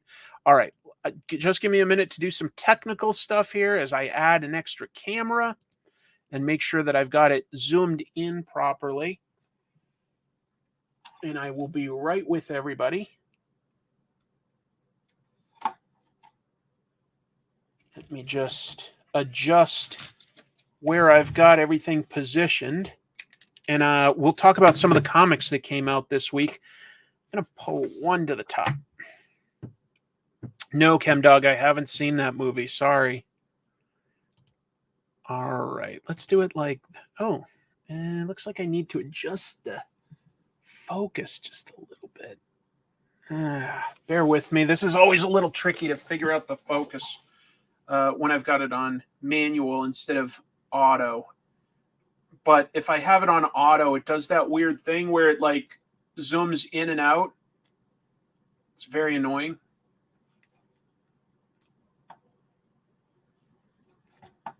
Is that fuzzy or is that crisp? I can't. That's not really crisp. Let's get that. There we go. Okay, that's crisp. So now I just need to zoom out a tiny bit. There we go. There we go. Do it like that. There. Perfect. Thank you. Thank you for your patience. We'll look at some comics now. Hey, it's my sister. Hey, Jean. Thanks for jumping in. Appreciate it. We just finished the news. I'm going to talk about comics. These are the comics that I got just this week, folks. And yeah, it was a big week for me in terms of how many comics I picked up. I went a little bonkers. So to make up for it, I didn't get myself any like manga or anything. I was like, this is plenty. All right. So Last Mermaid, I did talk about this briefly, but I had read it digitally when it came out. It came out like 2 weeks ago. My store just like their shipment got delayed. So I just got it. But this is Derek Kirk Kim's post-apocalyptic story featuring a mermaid crossing a desert, and she's in a broken mech suit. But this is one of the prettiest comics that's out there right now. I think that this is absolutely gorgeous. Just some really nicely painted stuff. And it is kind of funny just seeing, like, learning slowly about this mermaid has some abilities, like the ability to sort of camouflage, the fact that she can grow these super long fingernails like Lady Deathstrike when she needs to hunt food. She's a little savage, even though she's like really pretty and innocent looking. She's got this badass mech suit that can help her get across the desert. We still don't know her exact mission yet. And she's got her her pet axolotl that Lottie. This is Lottie, and she's just a little like pet that swims around in the tank with her. I just feel like this is so nice looking. The story is utterly unique. It's not one I've come across before because it mixes some genres.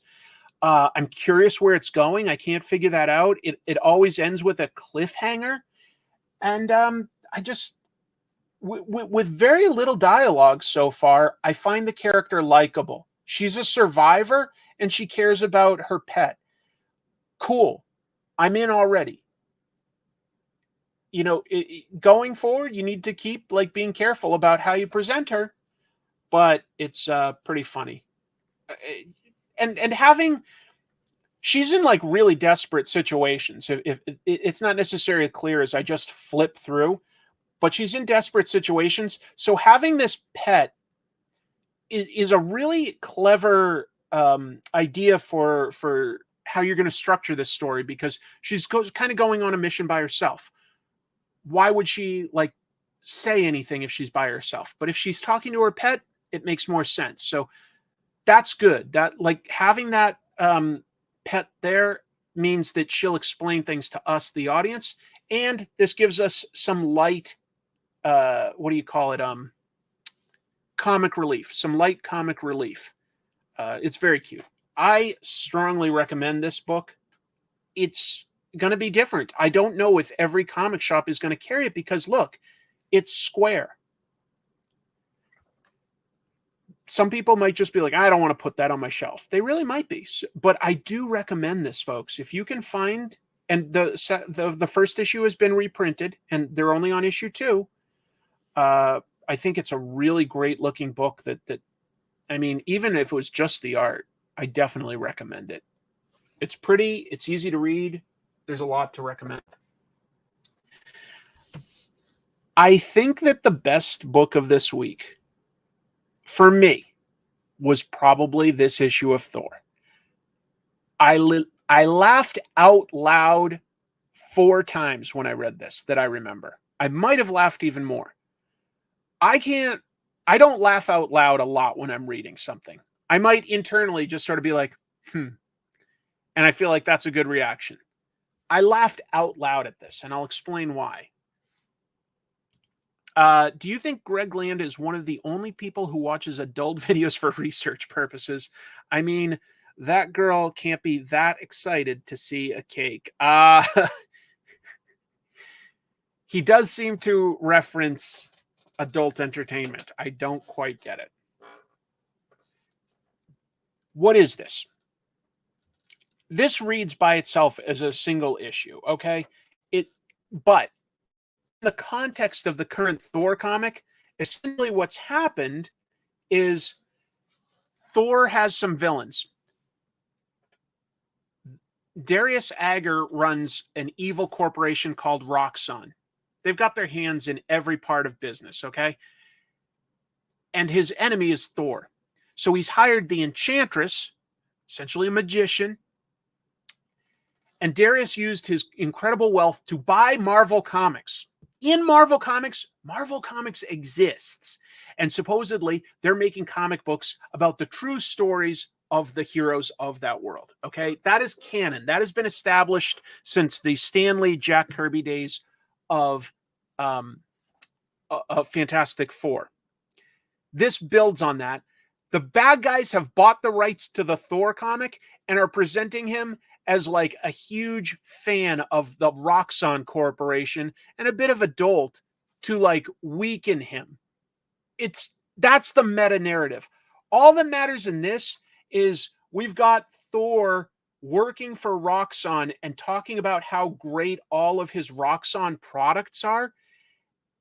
It sounds simple, but the jokes are pretty funny. For instance, he's really proud of the Thor truck, which is absolutely a parody of Elon Musk's Cybertruck. If you haven't heard, they've all been recalled because the gas pedals were basically flying out the window. I'm exaggerating based on a famous sketch about car manufacturing. Listen to this. So he talks, she's like, this girl is like all impressed with him. And he's bragging about how his Thor truck gets 9 miles to the gallon. That's bad. She goes, no door handles. It's so futuristic. He goes, to gain entry, I simply swipe my hammer like so. Oh, fingerprint unrecognized. 'Tis a powerful security program indeed. Ha! Third time lucky, methinks. Ah, success. And now the hammer sends a one-time 20-digit code to my smart bracer. All I must now do is open my Roxxon account, enter my PIN, agree to the terms and conditions, confirm confirmation, and all thanks to Roxxon's middleman interface.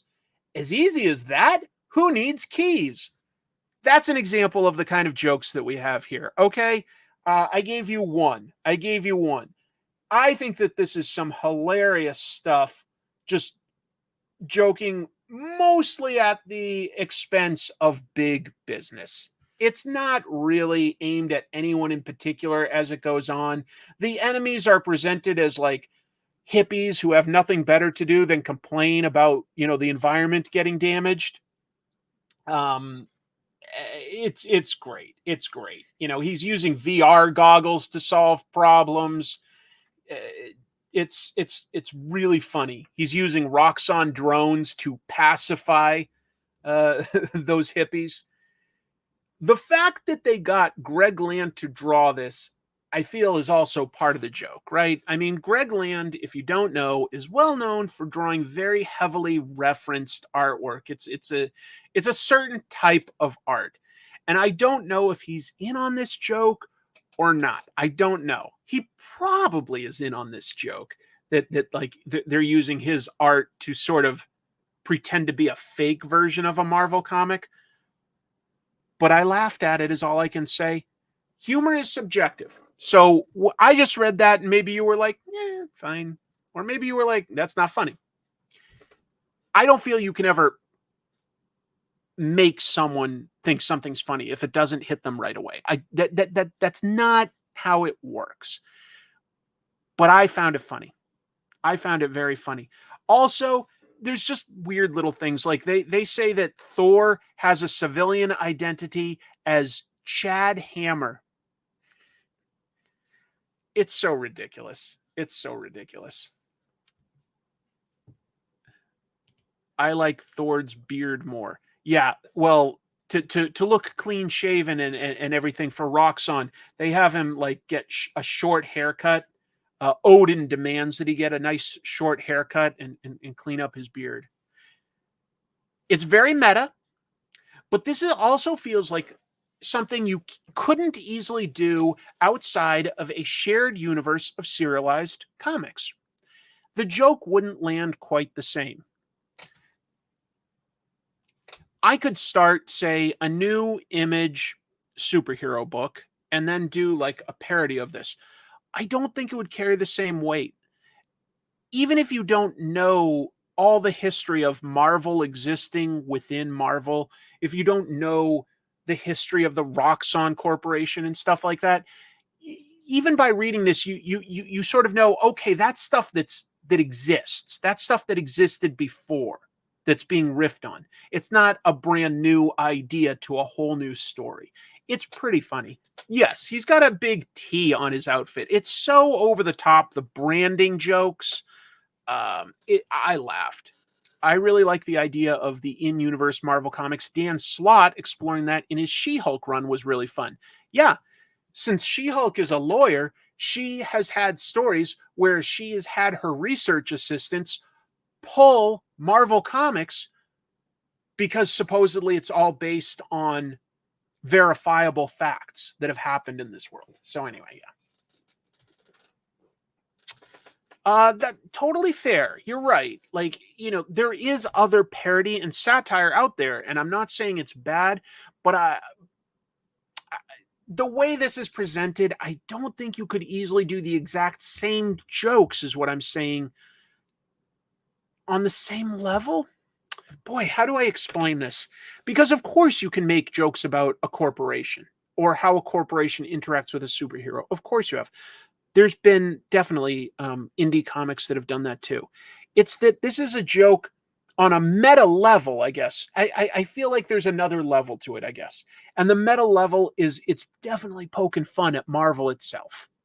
That's what I like about this. But it seems like everybody's having fun.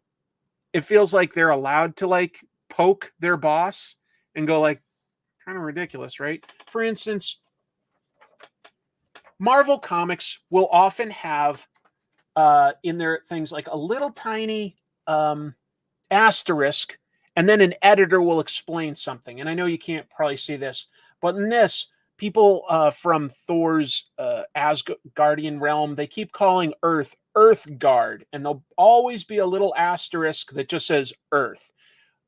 Most obvious thing in the world, right?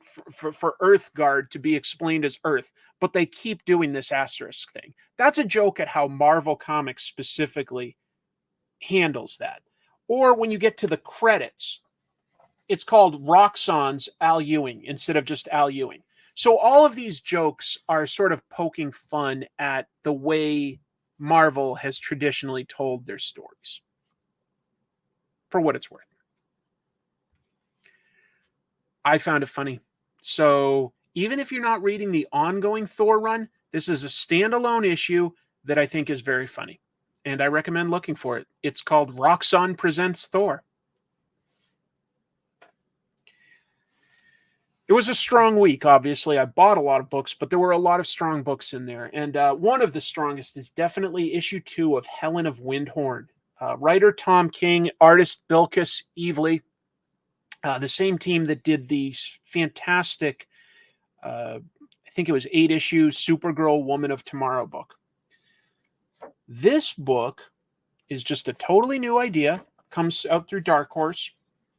It's a period piece in which Helen had a father who was a pulp writer, and he passed away kind of young. So she's come to live with her grandfather, who has this humongous estate, but he's a bit of a brute, he just like tears at his meat. He doesn't talk much. He grunts. He's very wealthy. Why is he wealthy? What does he do with his time? He's always gone. Most of the book, though, is actually Helen and the lady that's hired to sort of be her teacher and guardian and stuff like that, and their adversarial relationship. Yes, this definitely plays on pulp tropes. And what it basically seems to slowly imply is that maybe her father wasn't writing fictional stories so much as fictionalized accounts of what truly happens at his father, Helen's grandfather's estate. Because one day she wanders out into the woods because she hears something. She comes across her grandfather, and he's feeding like a creature that's just not a regular creature. This is sort of like a fox, but it's got horns. So there's something sort of supernatural and otherworldly here. And her grandfather's obviously a very strong guy. He basically, they haven't said this yet, but I feel like it's probably going to say that he's sort of like Conan, that he goes into like this otherworldly place and has these huge epic battles. I'm pretty sure. But I don't know for a fact. The characters are so lived in and authentic. She's young, but she's got a drinking problem, and it's really not treated as a joke at all. Like, it's treated as a serious issue, and maybe she's young enough that if she has some more adult supervision from a family member, maybe she can potentially overcome these hurdles. Maybe. All the characters have flaws. The grandfather is so emotionally distant. But he's, by the end of issue 2, he starts to realize that he does, I think, have an obligation to try to help his granddaughter, and the only way he's going to do that is to bring her into his world. Gorgeous artwork. I can't say enough about Bilquis Evely. The detail is spectacular. It's gentle and delicate, but so intricate. So intricate. Obviously, she can draw interesting people. It's not just always like the same shot, but she comes up with interesting angles. Like, this is a slightly dynamic angle to be at a low angle here so that we can see everybody in the same scene and then have the architecture as well. This is time consuming for an artist to really map out properly. When I see somebody do that, I go, this is an artist that really has, a cinematographer's eye and knows when to establish a scene, when to show a character's emotion with their face, when to show it with their body and their gesture, and when to show the relationship spatially between things. Do you know she works mostly with brush? I think I can see how that would be. The line art has a changing shape to it. Like it goes from thick to thin in a very satisfying, organic way. I don't know. I should know by now, but I don't know what else Bilquis Evely has done. Elegant. What a nice word. What a nice word. And yet, certainly can be dramatic. Like, I mean, look at this smashing table and the food flying everywhere. There's no skimped details here. Nothing's faked. All of this food looks real. It doesn't just look like, when you see it up close, it isn't just sort of a pile of mush and the colorist colors it in, browns and reds and oranges. Maybe it's carrots. Maybe it's this or that.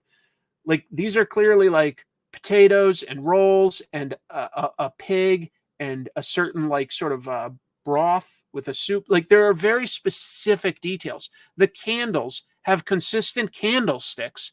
There's an attention to detail that I just really respect. I really respect. But you could also be a very detailed artist, and that may not necessarily translate to interesting storytelling, and it may not translate to appealing artwork. But for me, it's very appealing. I will be looking up more of what Bilquis has done because it really speaks to me. I really love the storytelling. There's a good amount of, dialogue and narration. There's a good amount. But I read through this book fast, folks. Because it reads organically and naturally. It doesn't feel like it's trying to be extra poetic and tell you too much about something. It always feels like it is to the point. It's supplementary to the graphics. It isn't like telling you the same thing that you're seeing with your eyes.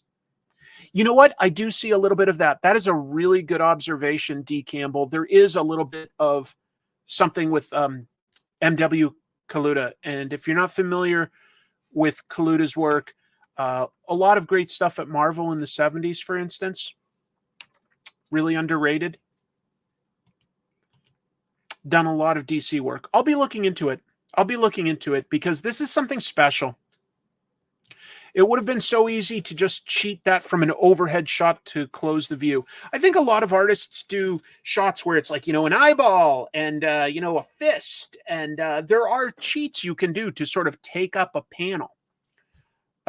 Clearly, this shot, it's very important that like the characters positioning with each other, as well as the environment that they're in. There's a lot of storytelling that's going on here that you're not even necessarily aware of unless you pause to think about it, but it helps you read so fast. You're like, okay, this grandfather's really towering over her. This environment with its organic vegetation is it's just a little otherworldly. It isn't quite right, is it? There's lots of little decisions. Lots of little decisions. So, I don't know, folks. You know, I know that Tom King, not everybody loves his writing style. I do like his writing generally. I can't say every single issue he's done of everything is a banger. I'm not going to say that, but I do think that in general, I do tend to like his characterizations and dialogue and ideas, the big ideas. And this one of just like this girl that's so directionless and so sort of personally troubled, having this secret family history that might actually potentially improve her life. I would be very curious. That's another good point. Well, before I move on, somebody, Caveman, is saying that the colors are good, and that is a great observation. So let's just give a shout out there to Mateus Lopez. Mateus Lopez, great colors here. You know, look at when you just glance at this page, right? That looks like it's nighttime, time to go to bed, right? You're not thinking about it too much. But what are these specific colors? I mean, really, like so many of these are slight tones of blue. Like they're so close to each other, the foreground and background and everything. Everything's bathed in like a consistent light source. You know, the open door has a more yellowy light just outside. So there's a lot of nice decisions here, and yet it isn't full of like overwhelming gradients that would muddy up Bilkis's highly detailed artwork. You know, there are places where you can do some gradients and stuff, but if you look at like, you know, this face, yes, there's a couple different colors to the skin tone, but not too much. It's not too busy, the coloring. It's very nice. It's very nice. And there's not too many contrasting colors for the clothes, right? Like there's a couple different colors in here, and there's a few like shading elements. There are. But if you chose like a really different, like, you know, bright yellow for this trim around the waist, and like, you know, a gold here and a silver there and a red accent for the button, or even like, you know, dark brown, super light brown, and tan, like too much, that would distract you from the artwork. So there's a lot of really good decisions being made in this book. I can't do this deep dive for every book I'm going to talk about this week, but I think that some of these books deserve the attention. And you can see probably how I could easily do like a 20-minute episode about analyzing some of these artists, writers, or stories. I think you mean dope. I'm going to assume that. It's very good. Dark Horse Comics, Helen of Wyndhorn, strong recommend. Strong recommend. I discovered a book that people have been talking about for several months, and I'm coming into it late. But I'm glad I tried it. Beneath the Trees Where Nobody Sees is the name of this book. And I got the first 5 issues. Bear with me. Okay, I may have only grabbed 3 today. Sorry. Doesn't really matter. I'm not going to go skim through every issue. Beneath the Trees Where Nobody Sees is by writer and artist, is it Peter Horvath? Patrick, excuse me. Written and illustrated by Patrick Horvath. And if I just show you this real quick, just to get a sense of it, you can see that these are sort of cute animals with sort of a, what would I call that color style? Like a watercolor type of style. Maybe like a gouache or something. And the look of the animals, I would say, is not entirely dissimilar from if you grew up with Richard Scarry books. He had all sorts of animal people living in a shared nice town. And to start with, that is this. You know, the main character is Samantha. She's the owner. She's a bear, and she's the owner of a what do you call them? Hold on. She owns a hardware store. Sorry. Whew. And at first you're like, cool. All right. So why is this getting so much acclaim? Like, well-written characters, small town. Okay. She lives in a small town. Everybody knows everybody. And then you find out really early on, obviously, she's actually a serial killer. She drives into the city and kills random people. This is a serial killer story, folks. This is not a cute story. It's using these cute animals purely as a contrast and to like sort of help ease you into a story that's very dark. And it's a psychological thriller primarily. It is not like a bloodbath, although we are talking about killers. But I'm only a few pages into what a 6-issue book, and the first 5 are out. What I'm going to say is good about it, because I don't want to spoil much about where it goes. But essentially, so we know that she's a serial killer, right? And what she does is she just goes to this city and she chooses a random person, never has a connection, so there's no way it could really be traced back to her, okay? Pretty gory stuff here and there. But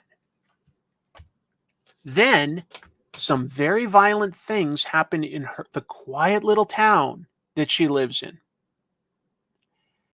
And that upsets her because if the police are investigating some grisly crimes, they may accidentally come across her and what she does. So it becomes a cat and mouse psychological thriller game between like a character that we don't really know who it is at first. For quite a while we don't know, and our main character, and we don't really necessarily root for her. It's just that she's our viewpoint character, and it's about 2 horrible people trying to outthink the other, to think ahead on how to potentially trip up the other person, but also stay free and clear.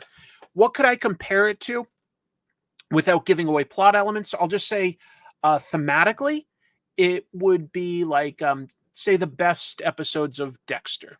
Dexter had some bad episodes, but for instance, if you ever watched that and you saw the John Lithgow Trinity Killer season, I would say that there's some similarities there. If not that, maybe you saw Silence of the Lambs, which had not just Hannibal Lecter, but also Buffalo Bill has more than one killer. Something like that. I really wish I could show you more, but I feel like it would spoil it. Yes, you're right. I gave up before that show ever ended, but I liked the first 3 or 4 seasons of Dexter, and then I kind of bailed on it. I sort of see what you guys are saying about Death Note, but this is a very grounded story, and the animals are more used to give us an idea of personality, like Black Sad, if you've ever read that crime comic. At the same time, it uses the Disney rules where, yes, there's animals, but within that world, they have like dogs for pets. They go to the butcher shop and get meat. If you go into the woods, you'd see a real bear. And Disney always did that with like Mickey Mouse and Donald Duck and stuff like that. So that happens in this world as well. But there's some really well-defined supporting characters, which helps make the world feel interesting and believable and plausible. And it's also like, so I read this, and at first I was like, okay, quiet town, quaint. It's kind of the ideal of what a quiet, suburban town in America could be. But I read it and it felt authentic. It reminded me of the town I grew up in. I grew up in a town south of Boston on the ocean, and it's a really pretty town that ages slowly. It isn't modern. There isn't like a McDonald's there. There might be a Starbucks, but it isn't full of like, there you have to drive like 20 to 30 minutes to get to say something like a Walmart or a Target. It's a small, quiet town. It's pretty and it's quiet, and a lot of people have lived there for several generations, and a lot of people know each other. And I got some of those vibes just in how they were setting up the town. I was like, wow, I really feel like I recognize this, and that it feels believable and authentic. The art is good. The art is good. It guides you through the story well.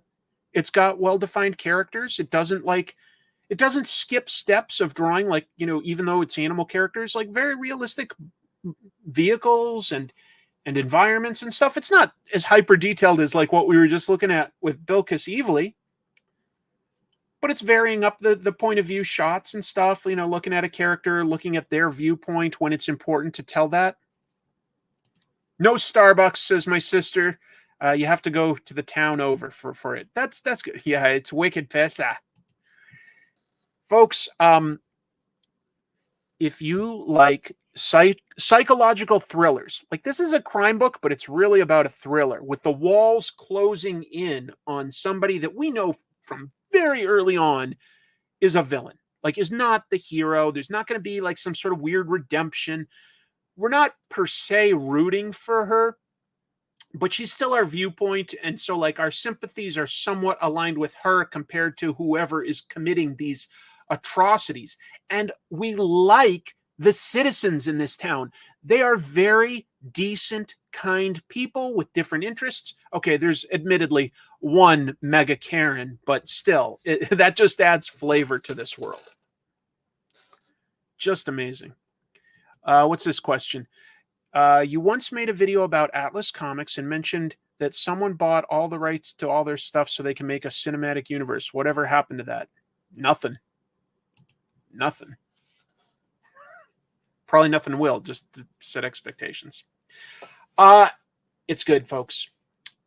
I wish I'd tried it sooner. It's basically only two people working on it. Patrick Horvath, who before this like directed a bunch of movies apparently, and a great letterer, Hassan Atsamane Allahu. I'm probably mispronouncing his name. He does have a YouTube channel, so I should probably know how to pronounce Hassan's last name. I apologize for that. But Hassan is one of the better letterers in the business these days. Don't know if he's won an Eisner yet or not, but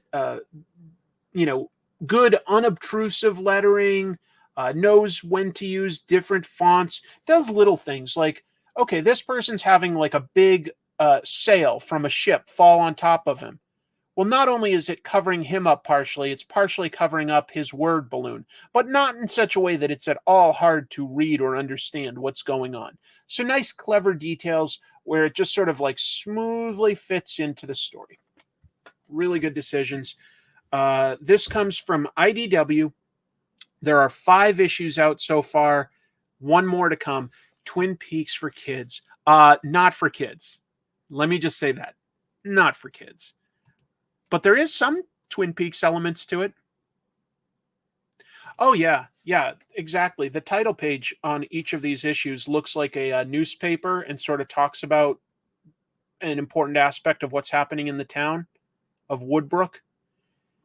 This was great. I feel like I could have just not picked this up. And now that I've read it and I like it, that would have broken my heart if I'd missed this. That would have broken my heart. I just realized that I've been going over 2 hours. I thought that I was going to get this done early and have time to draw. I had no idea. I don't think I really want to go into a deep dive on any of the others. So here's what let's see. They just get stacked up, and eventually I just put them in a long box. They're not in any kind of order. I don't have time to organize. I wish I did. Speed run time. Yeah, I'll just say good or bad. Cobra Commander, very fun. Good twists. Animal Pound. This one's getting hard to read. This is like depressing, kind of like bleak. But that I knew that I was getting that going in. I mean, it's based on Animal Farm. It's not a one-for-one adaptation, which I do appreciate. The art is fantastic in this. Peter Gross draws some really good animals. Really good animals. But Animal Farm is not a fun story, and Animal Pound is no exception. Oh, Wonder Woman, also 3 books by Tom King, by the way. Helen of Wyndhorn, Wonder Woman, and Animal Pound. 3 different publishers. So they weren't like trying to coordinate there. That's a lot. If you were like a fan of Tom King, but on a limited budget, how do you make those choices? That's not fun. This issue, I'll talk a little bit about this issue. The latest Wonder Woman is getting a bit of flack from like super far right sources because the villain in this is captured Wonder Woman, and he's got her trapped in like sort of an imaginary simulation where she's a traditional sort of 1950s homemaker, and she can't break free. And they're like, how dare they treat that like a bad thing? But it's not that it's a bad thing so much as she's getting treated badly by like a passive aggressively abusive husband, and she has no agency of her own. She's constantly just sort of trapped at home. And that's not Wonder Woman. Wonder Woman's a doer, Wonder Woman goes out and gets things done. So she's just, it's not even necessarily her nightmare. It's just this villain's version of like, trapping her in this like, psychological trap. And Wonder Woman like trying with all her might to rebel against it. And I like it because we've gotten a bunch of issues showing how impressive she is with her superpowers, and some issues showing how strong she is in terms of compassion. But this also shows how strong her willpower is. Has Wonder Woman ever possessed the Green Lantern ring? Because I think her willpower has to be somewhere close to Hal Jordan's. Her willpower is great. And also, look, even if you didn't like the story, I think you'd be hard-pressed to argue on any level that this artwork by Daniel Sampere isn't fantastic. This is really good artwork. Like, an image of like a husband kissing the wife on, like while she's still sleeping sounds like it could be easy. That can be so easy to just make look fake or too referenced. Instead, it looks both organic and detailed. And I think that Daniel Sampere does draw beautiful women personally. I think he makes Wonder Woman look absolutely beautiful while still being powerful. So I liked it. I'll also mention there's always these backup stories about Wonder Woman's future daughter. This takes place in the future. And let's see. So it always follows these little stories where Lizzie, Wonder Girl, is supposed to be being babysat by basically the sons of Superman and Batman. Okay? The sons of Superman and Batman, Damian and what's his name? All of a sudden I'm forgetting. Why am I forgetting Superman's son's name right now? Somebody help me. John Kent. Thank you. Okay. John Kent and Damian Wayne are a little older than Lizzie, and they're supposed to be babysitting her, and they're always having trouble with it. And in this one, basically, Lizzie has to do a book report on samurai, so she has stolen Superman's time travel machine. And while in the in the present day, they worry about how they would never know if she's actually upsetting history. And we see them in like, sort of 1940s period garb as cowboys, as monkeys, as robots. And they're just like, they never know that they're changing. They're just going, Lizzie could be changing history. Like, this is bad. It's funny. This is nice because the Wonder Woman title is dealing with some heady topics, right? But the backup story with this really charming, cute artwork by Balin Ortega is always kind of funny. It's really funny. I like that it's got like 2 stories per issue. I wish more comics would be thick and give us more than 1 story per issue. I don't know. I would just like that. So I really am liking this Wonder Woman run. I think it's a great Wonder Woman run. I sincerely think that they're doing some good new stuff, defining the characters well, and giving me a good mix of, different types of adventures. So I like it. Batman Off-World, very fun adventure comic. Batman in outer space fighting aliens with artwork by Doug Mahnke. Very fun. Not bad at all. Really, really good. Really, really good. Reads fast. Looks fantastic. Spectacular Spider-Man, I sort of like, but I don't love. I like the story that Greg Weisman is writing. And basically, this book is supposedly whenever Miles Morales and Peter Parker hang out. They've got like a standing weekly day where they'll meet at a coffee shop. But Humberto Ramos, like, he started a little cartoony. He went more cartoony. He's really crossed into like some bizarrely over the top cartoony stuff. And sometimes I like it, and sometimes I don't quite get it. Like, this really distracted me. That this girl sort of giving a like disgusted look. It has nothing to do with the story, and I don't know what she's reacting to. This is more just about Miles coming in, getting his coffee, and sitting down and talking to Peter. I understand drawing a diverse group of people here, and I like that, but I don't. This was distracting to me. Sometimes, like, it's almost too cartoony. Like, these last 3 panels are great. Okay, there's nothing there, but this Peter looks a little too silly for me. It's not the worst. I'm not. But, like, okay, this panel with a guy named Cedric just coming into the coffee shop. Like, what even is this face? I don't understand what expression this is supposed to be. He looks evil and like he's about to bite someone. It's yeah. There's good stuff. Like, there's the action is, it's very dramatic gesture. Like this guy running, Turk, and Daredevil jumping through the sky. That stuff's good. But these facial expressions sometimes are just so over the top. It's not my favorite. But the story's decent. It plays with villains from Spider-Man's past that haven't been used a whole lot lately, like the Jackal or Vermin. We haven't seen them lately. And there is a good, funny dynamic with the dialogue between Peter and Miles. That I like. Ultimate Black Panther is still establishing a lot of world building. The art is good again. Like, I like the art. There's just a lot of characters and world building to this version of Black Panther. It's establishing Wakanda, what's happening with Africa, what's happening with this supervillain called the Maker and his forces, which include the Egyptian gods Ra and Khonshu ruling the entire continent. It's establishing Killmonger and Okoye and Shuri and Storm. Storm and Killmonger are united, and they're not necessarily bad guys, by the way. They're teaming up with Black Panther. These are interesting ideas, but it's a lot right now.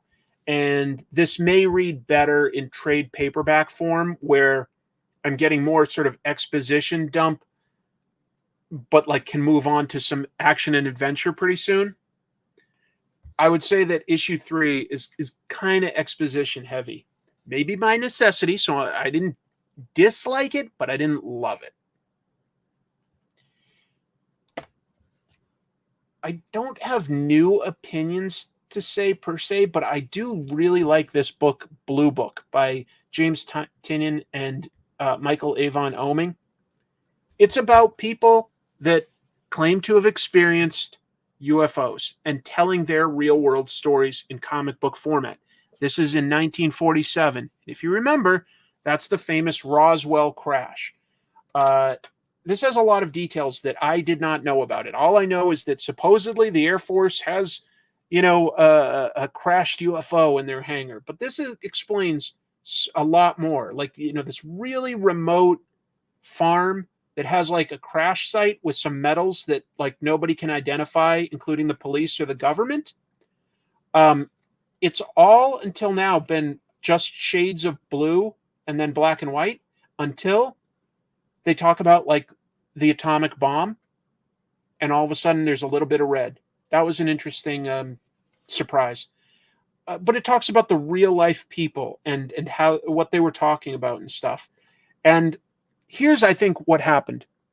People didn't know what this metal was. I personally think it was from a crashed weather balloon, but who knows? I don't know for sure. It's happened so long ago, and but it was reported that the military literally said that they were picking up a flying saucer. That was probably a big mistake on their part, because that did get picked up by the press. And this was a real newspaper and newspaper headline. The Roswell Daily Record did print on July 8th, 1947, RAAF captures flying saucer on ranch in Roswell region. That added a lot to people believing that aliens and spaceships were real. I don't think it wasn't bad reporting. I think it was a mistake on the military's part to have described it as such. They weren't being careful. You ever see a UFO alien? Could it be in Blue Book? Never seen an alien for sure. Did I see something that was a UFO? It was absolutely an unidentified flying object. I think I've talked about it on this show before, where Chrissy and I were driving out to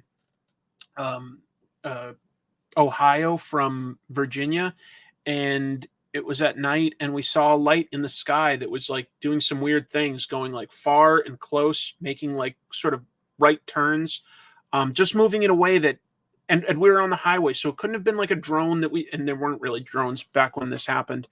Not like there are today. I mean, it wasn't a little drone, because we were driving like, at a brisk pace down a highway for a long stretch. There was nothing obstructing us either. There were no trees or anything. It couldn't have been a helicopter because of how it moved. It couldn't have been a plane because of how it moved. So to us, it was unidentified, and we both acknowledged it. We both looked at it, and we have no idea what we saw. How can you use public domain characters and stories? If it's in the public domain, first confirm something's in the public domain, and then confirm what elements are in the public domain. And then if it's in the public domain, you don't need anybody's permission. Everything from the original Sherlock Holmes book would be in the public domain, right? Because it's so long ago.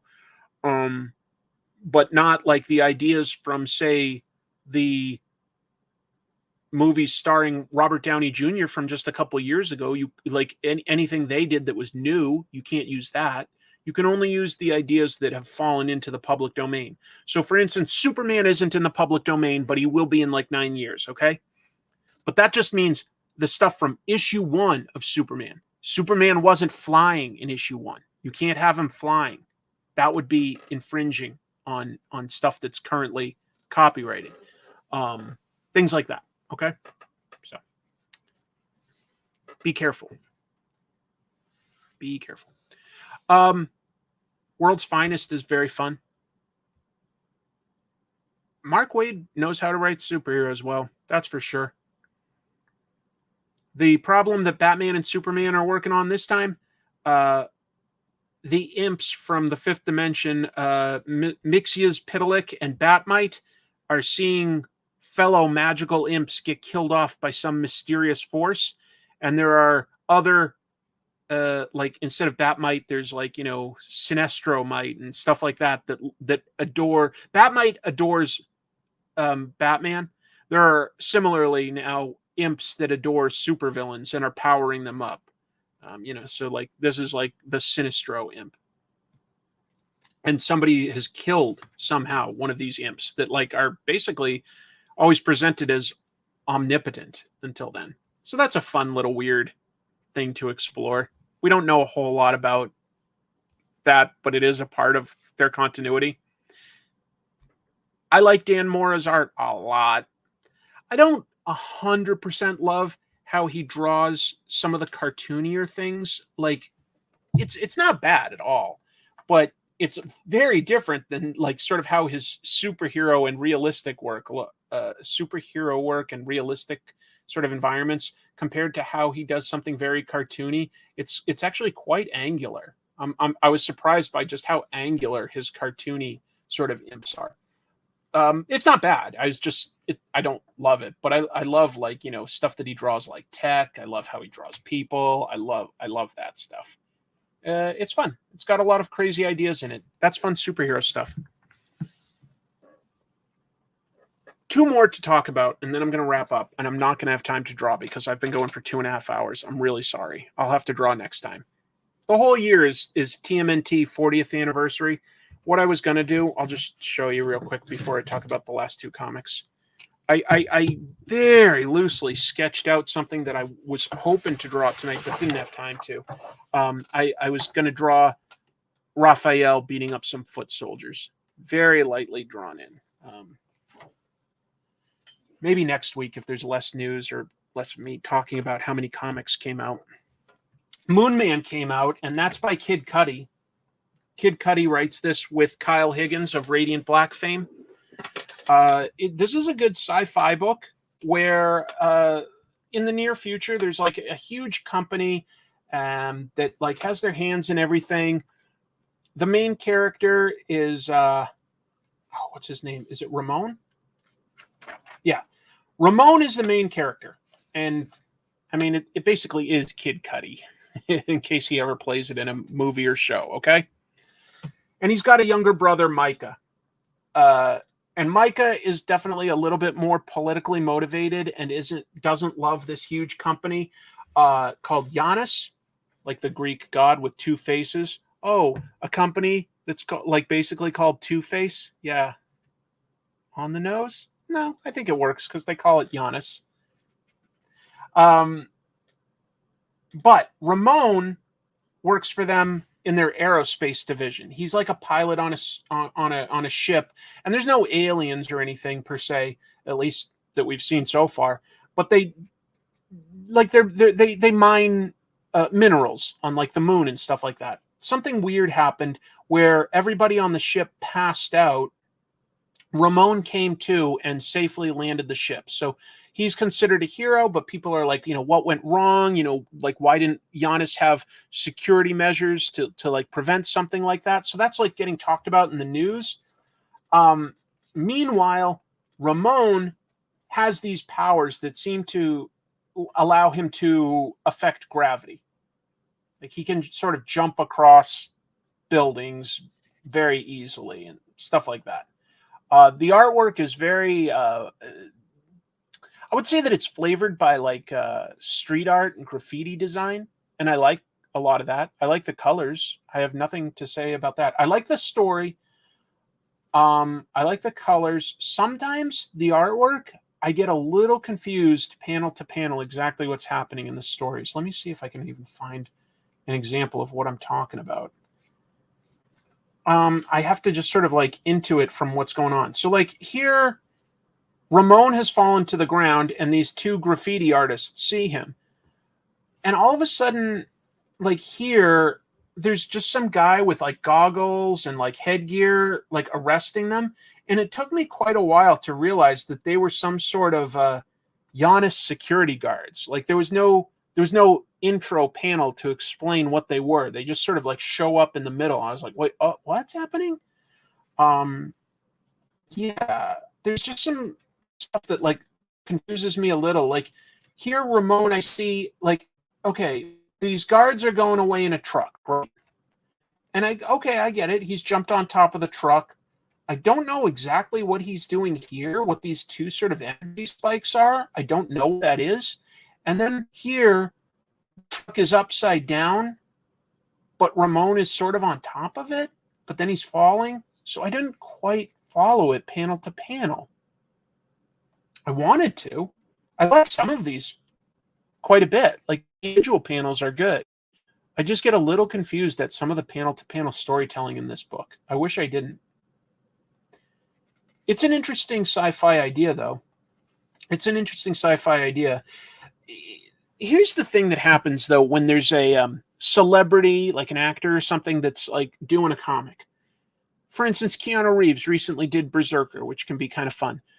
But the main character is like always drawn to look like that celebrity, which makes me go, oh, well, it makes me think that all they want to do is use the comic to get the idea out there so that then a movie gets developed. That's what it makes me feel like. And I'd rather feel like everybody wants to do the comic. Now, I haven't heard anybody say anything about like how they're going to make this into a, but these are things that I think about when a celebrity is involved in a comic book when the main character looks like them. I keep going like, this is interesting. I wonder how that will look on screen. And then I go, I don't want to wonder about that. I want to be lost in the illusion of whatever the story is that I'm reading. I don't want to think about how an adaptation would treat it. Does that make sense?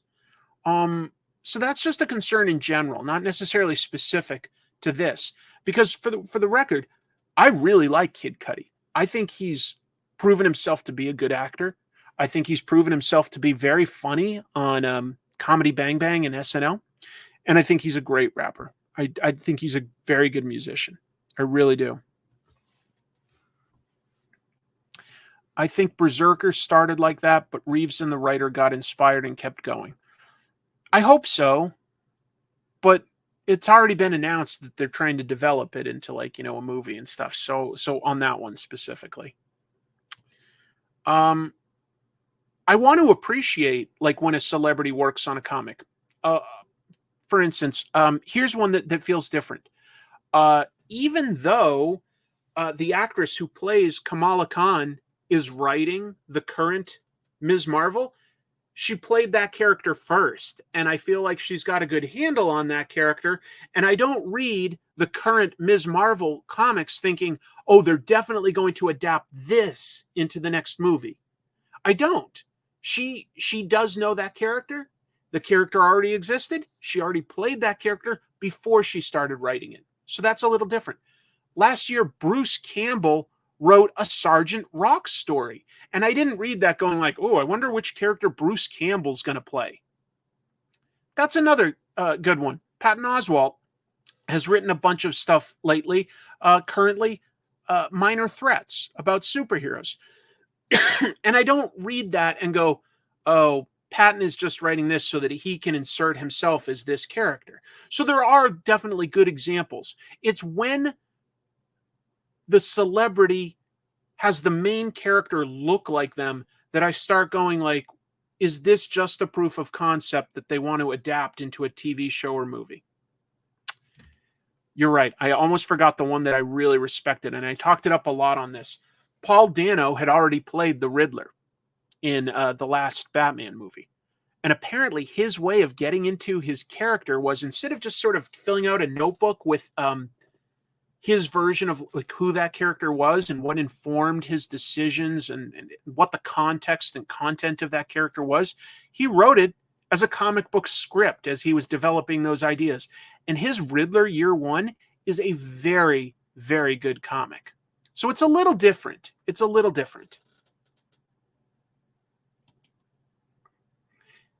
I heard Michael Dorn was writing Steel, and maybe he'd be a good voice for it if they did like, an animated version, but I doubt he thinks he's going to play the live action version in like, James Gunn's new cinematic universe or something. So that's cool too. There are examples, is all I'm saying, of an actor doing a very good job writing a comic book, maybe of something that they're clearly not going to play, maybe of a character they've already played. But I don't feel like they're just trying to generate a project for themselves. Let me talk about the last book this week, which was also very, very good. Avengers Twilight is a fantastic miniseries by Chip Zdarsky and Daniel Acuna. This is the 5th issue. I think there's only one more coming. I'm not sure. This takes place about a generation into the future.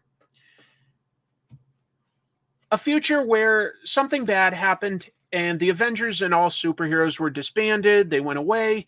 The government set up new superheroes. The government seems to be kind, but like does have weird rules, like, you know, people can't take pictures of each other. They can't carry like cell phones with like cameras around. So there is a bit of a you know, big brother watching you. And it ultimately is because Red Skull has been playing a long-term game and infiltrating business and government. This story is about the Avengers, but is mostly about Steve Rogers, Captain America, getting back into the game and saying, like, no, like, he doesn't know at the beginning, by the way, that Red Skull is behind anything. He just knows that there are problems with the government, and whether people want the Avengers or not, he's gonna do the right thing. And it's slowly built up to like reassembling a team of Avengers to inspire this world that's basically doesn't quite realize that it's an America that's turned slowly into a fascist state. The art by Daniel Acuna is great, and even though a dark future, it's a very hopeful story. It's got positive people and heroic people, and they're making good moral decisions, and they're inspiring those people around them to be better versions of themselves. So it's really cool. It really does feel like this is Marvel's version of the famous Kingdom Come. That's what it sort of feels like. It's not the same story, but it's got that same element. I am really enjoying it. I felt like I was taking a sort of rolling the dice. I was like, do I need to read another Avengers book? I go, but I like a lot of Chip Zdarsky. I like a lot of Daniel Acuna. I'll give it a shot. It's been such a pleasant surprise. And it's just also nice that it's its own story that doesn't like tie into anything specific. That's nice, honestly. That's nice. Is it canon? Yes, no, doesn't really matter. It could be, or it could not be. It takes place in the future. It takes place in a future. It's very good. In my opinion, it's very, very good. Very, very good. I think that's all I've got time for today. Thank you very much for joining me on what turned out to be a very long episode. I didn't think I had that many news items, but I guess I did get a lot of comics. Again, some of the ones that like really stand out as like, is Avengers Twilight good? It really is. But what's exceptional? I would say in terms of what I read this week personally that's exceptional, Last Mermaid #2, Roxxon Thor, Helen of Wyndhorn, and Beneath the Trees Where Nobody Sees. There's a lot of other good stuff, but those were the ones that I would really consider pretty exceptional right now. I hope that that's useful and helpful and interesting. Thank you very much, folks. Thank you for a fun live stream. It was fun to talk about this stuff with you guys. It was really good. So now I've got to put in some chapters. I'm going to end the stream and edit it so that there's chapter breaks, and then I've got to get back to work on the next comic tropes. So I'm working on a comic tropes. Gonna record a new trash movie bonanza this week. Got work tomorrow. Got to eat something. Lot to do. Randy, thank you for being here. Good night. And yes, happy Earth Day, Gene. Thank you. Thank you very much. It was fun. It was a good one. Thanks, everybody. I think that this was a good episode. It was one of those rare ones where we might be up for an Emmy. There's no Emmy. All right, everybody. Take care. Keep reading comics. Tell you what, I gave you a bunch of salutes. We'll end with a double salute. Why not? You earned it. Take care, everybody. Keep reading comics.